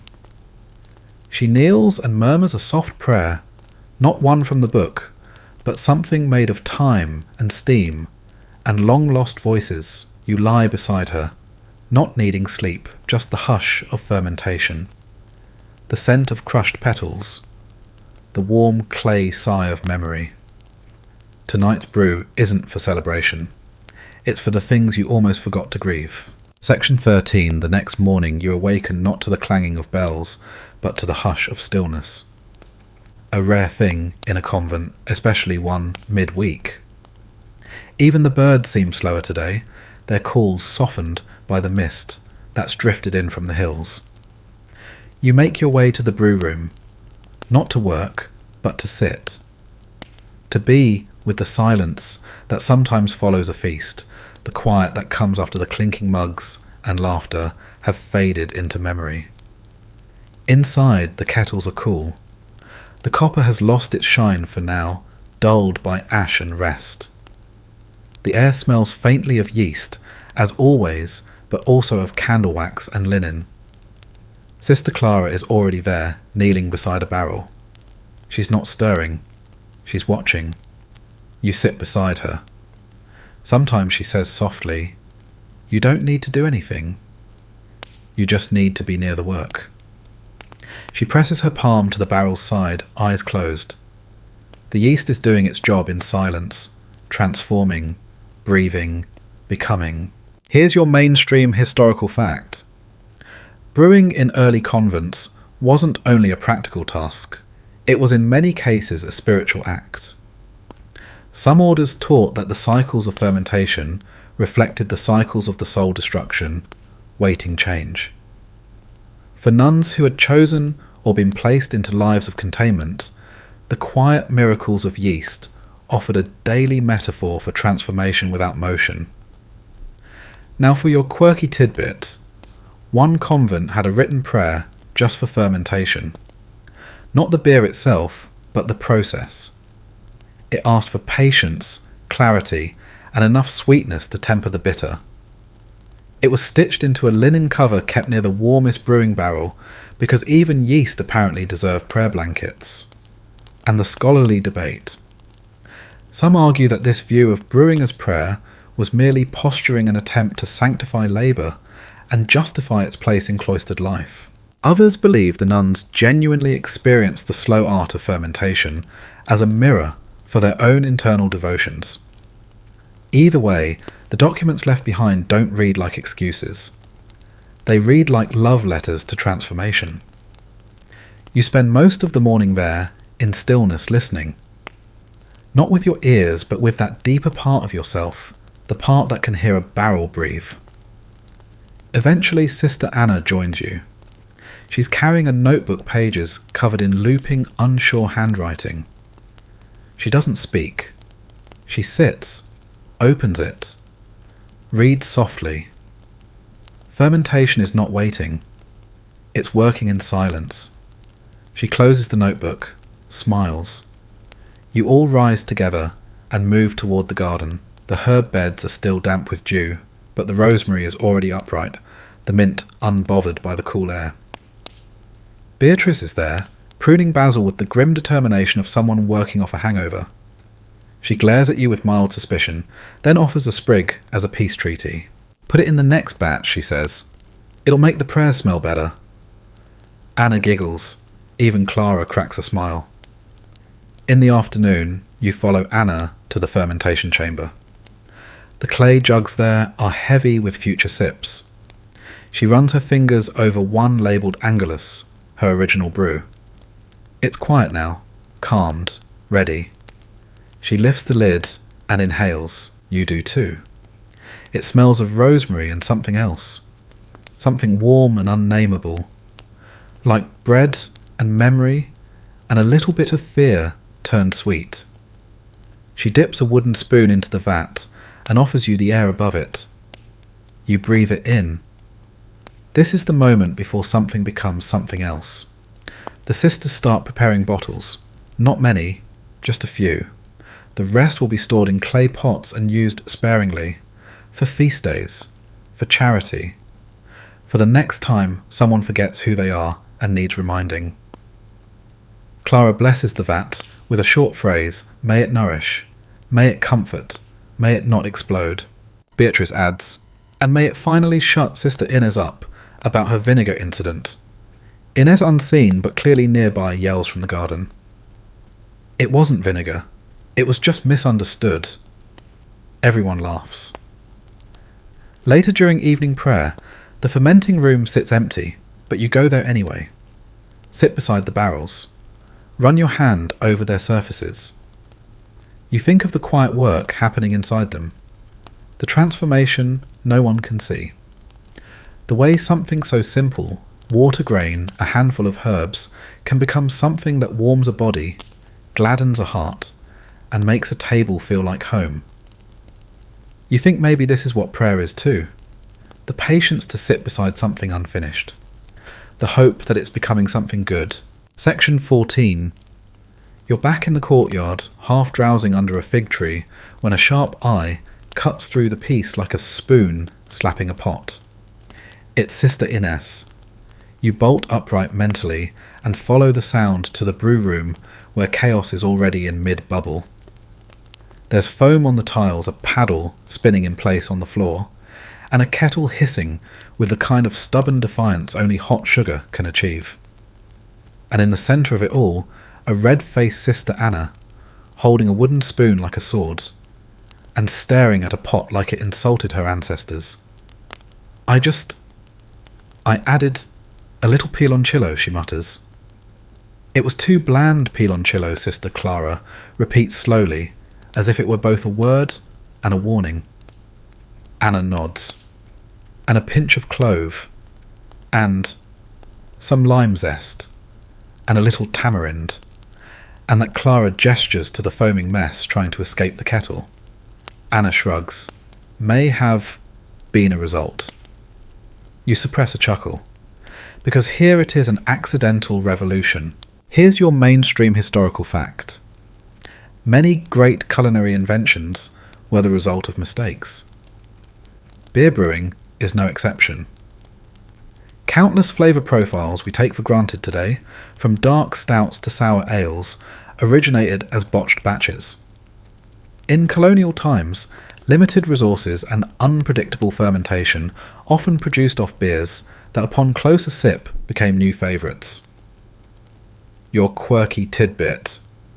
One convent in Guadalajara was so enamoured with a mistake batch that they declared it miraculously improved by divine flavour. They added it to their regular brewing cycle under the name El Error de San Antonio. There's no record of St. Antonio ever commenting on the honour. And the scholarly debate, did nuns have true creative agency in developing new recipes, or were their innovations only tolerated when they proved profitable or popular? Some argue that abbesses had the power to bless experimentation. Others suggest that creativity was often disguised as compliance innovation slipped through under familiar names and traditional labels. Back in the kitchen, Sister Beatrice has joined the fray, poking the bubbling pot with a fork like it might bite. It smells like candy and judgment, she declares. I want 6 bottles. Anna ladles out a sample and cautiously pours it into a clay mug. Clara sips. Her brow furrows. She sips again. Her brow furrows. Slightly less. Well, she says, it's not what I'd call beer. Anna's shoulders drop. It's better. Everyone freezes. Sister Magdalena claps slowly. Beatrice whoops. Ines does a little dance that nearly takes out a jar of cumin. Clara, the closest thing this convent has to a beer? Pope nods slowly. We'll try a small batch. 1 jug, keep it cool, see how it ages. Anna can barely hide her grin. You take a mental sip of the brew in progress. It's odd for sure, sweet and tart and spiced like a festival. But there's something layered in it, like memory, like mischief, like a mistake asking to be believed in. Over the next few days, the experimental batch is watched like a newborn lamb. The yeast settles faster than expected. The flavour deepens. Even the foam seems well behaved. When it's finally bottled, the label is written in code LA number 1. Only the sisters know it means Lime Anna. A week later, during a visit from the local herbalist, a bottle is quietly uncorked. She takes 1 sip, pauses, and immediately asks for another to study. You catch her scribbling something that looks suspiciously like how much tamarind is too much. The batch doesn't make it to storage. Every bottle is either gifted tasted or accidentally used in stew by Sister Magdalena, who now insists beer is a necessary base for any proper vegetable broth. Anna begins writing down variations. She calls it Notes on Flavourful Accidents. Page 1 has underlined headings, clove ratios, what not to mix with sage, and how to convince Clara it was intentional. In the quiet of the fermenting room, Anna tells you she doesn't want to be famous. She just wants to make something worth remembering. Something that feels like her. You tell her she already has. That night, as the sisters gather in the courtyard for evening tea, with the faintest splash of LA number 1 in some of the cups, Sister Clara raises her mug. To the brave, she says. To the bold, adds Beatrice. To the slightly too generous with clove, says Inez, coughing into her sleeve.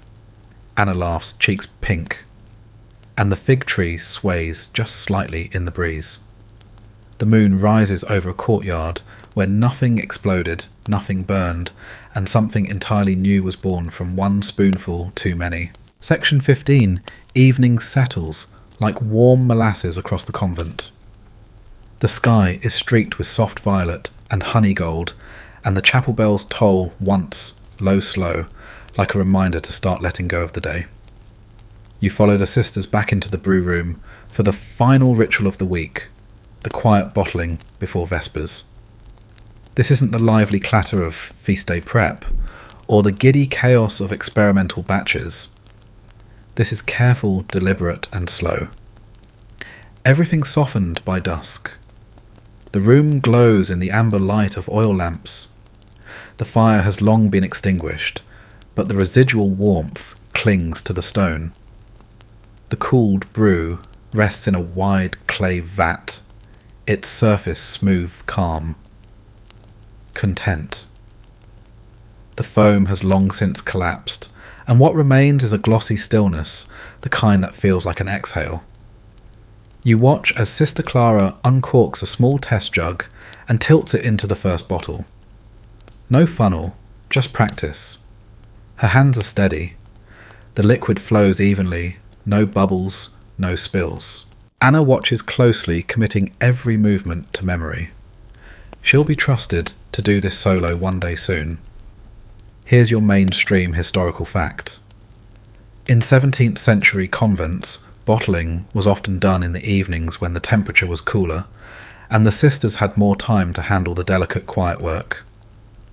Bottles were reused endlessly, sometimes repaired with wax or linen strips and sealed with natural cork, or even cotton plugs dipped in resin or beeswax. Now your quirky tidbit. One convent in Yucatan developed a superstitious bottling chant, 6 words whispered in Latin, while corking to trap the blessings. If a sister sneezed during bottling, the entire batch was relabelled as house use only. No exceptions. And the enduring debate, scholars have long questioned how much of this meticulous care was about reverence versus necessity. Was it ritualistic bottling, or just risk management, in an era where one cracked jug could waste a month's labour, most likely both? The sacred and the practical always intertwined. Tonight the sisters work quietly, passing bottles down the line. Beatrice wraps twine. Magdalena melts wax. Ines wipes the necks with lavender-soaked cloth. Each gesture done with the same rhythm you've come to know. The rhythm of women who live by the calendar, and the kettle who mark time by the flavour of each batch. Anna takes her turn and fills a bottle without spilling a drop. She smiles not because anyone praises her, but because she knows she's learnt something she'll never unlearn. Clara hands her a label. "Name it," she says. Anna pauses, then writes Clara Luz. It's not about herself this time. It's for the woman who taught her how to wait to stir, to trust that mistakes can turn sweet. They set the bottles on the windowsill, where the last of the sunset paints them gold. They'll rest there until the morning, and then perhaps they'll find their way to the herbalist, or the bishop's kitchen, or a widow's table near the garden gate. You sit back against the wall, letting the warmth of the day fade slowly from your imagined limbs. The steam is gone, but the scent lingers, herbs, yeast, and something vaguely citrus. The sisters finish their work, hands sticky with wax and spice, faces glowing with the soft peace of completed labour. They don't speak much as they clean. The silence isn't heavy, it's full like the air after rain. And when the final bell tolls, they bow their heads. Not in exhaustion, not in submission, in gratitude. You rise as they file into the chapel for Vespers. You follow them down the long hallway, past the drying herbs, the stacked mugs, the faint chalk scrawls that mark recipes and jokes and prayers. And just before the chapel doors close, Anna turns, looks straight at you. "You can stay," she whispers. "The yeast likes quiet." You smile. "And stay." Now the convent fades into stillness. The fire is out. The kettles are clean.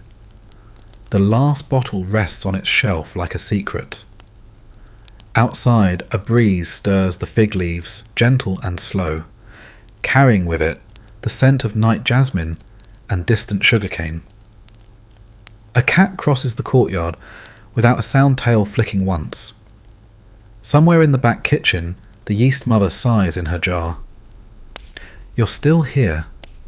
You've wandered barefoot through steam and song, through error and laughter, through prayer and peppermint. You've listened to bubbles whisper, to rosemary bloom, to barrels breathe like sleeping animals. You've seen what can happen when the world slows down, how something ordinary like beer becomes something sacred through care community and just enough clove. And now the last light disappears. The sisters rest. The courtyard exhales. Even the yeast begins to still. If you close your eyes now, you can still smell the tamarind. You can still hear the fizz of Anna's first brew and the cork pop of LA #1. You can feel the warm stone under your hand and the cool bottle necks lined up like prayers. Let it all drift. Let it steep. Let your thoughts settle like sediment in a quiet barrel. You're safe here. You're welcome here. You've brewed a story in your heart and it will keep. Until tomorrow. Until the next cup. Until the next sleepy tale. For now, rest, sleep, dream in amber.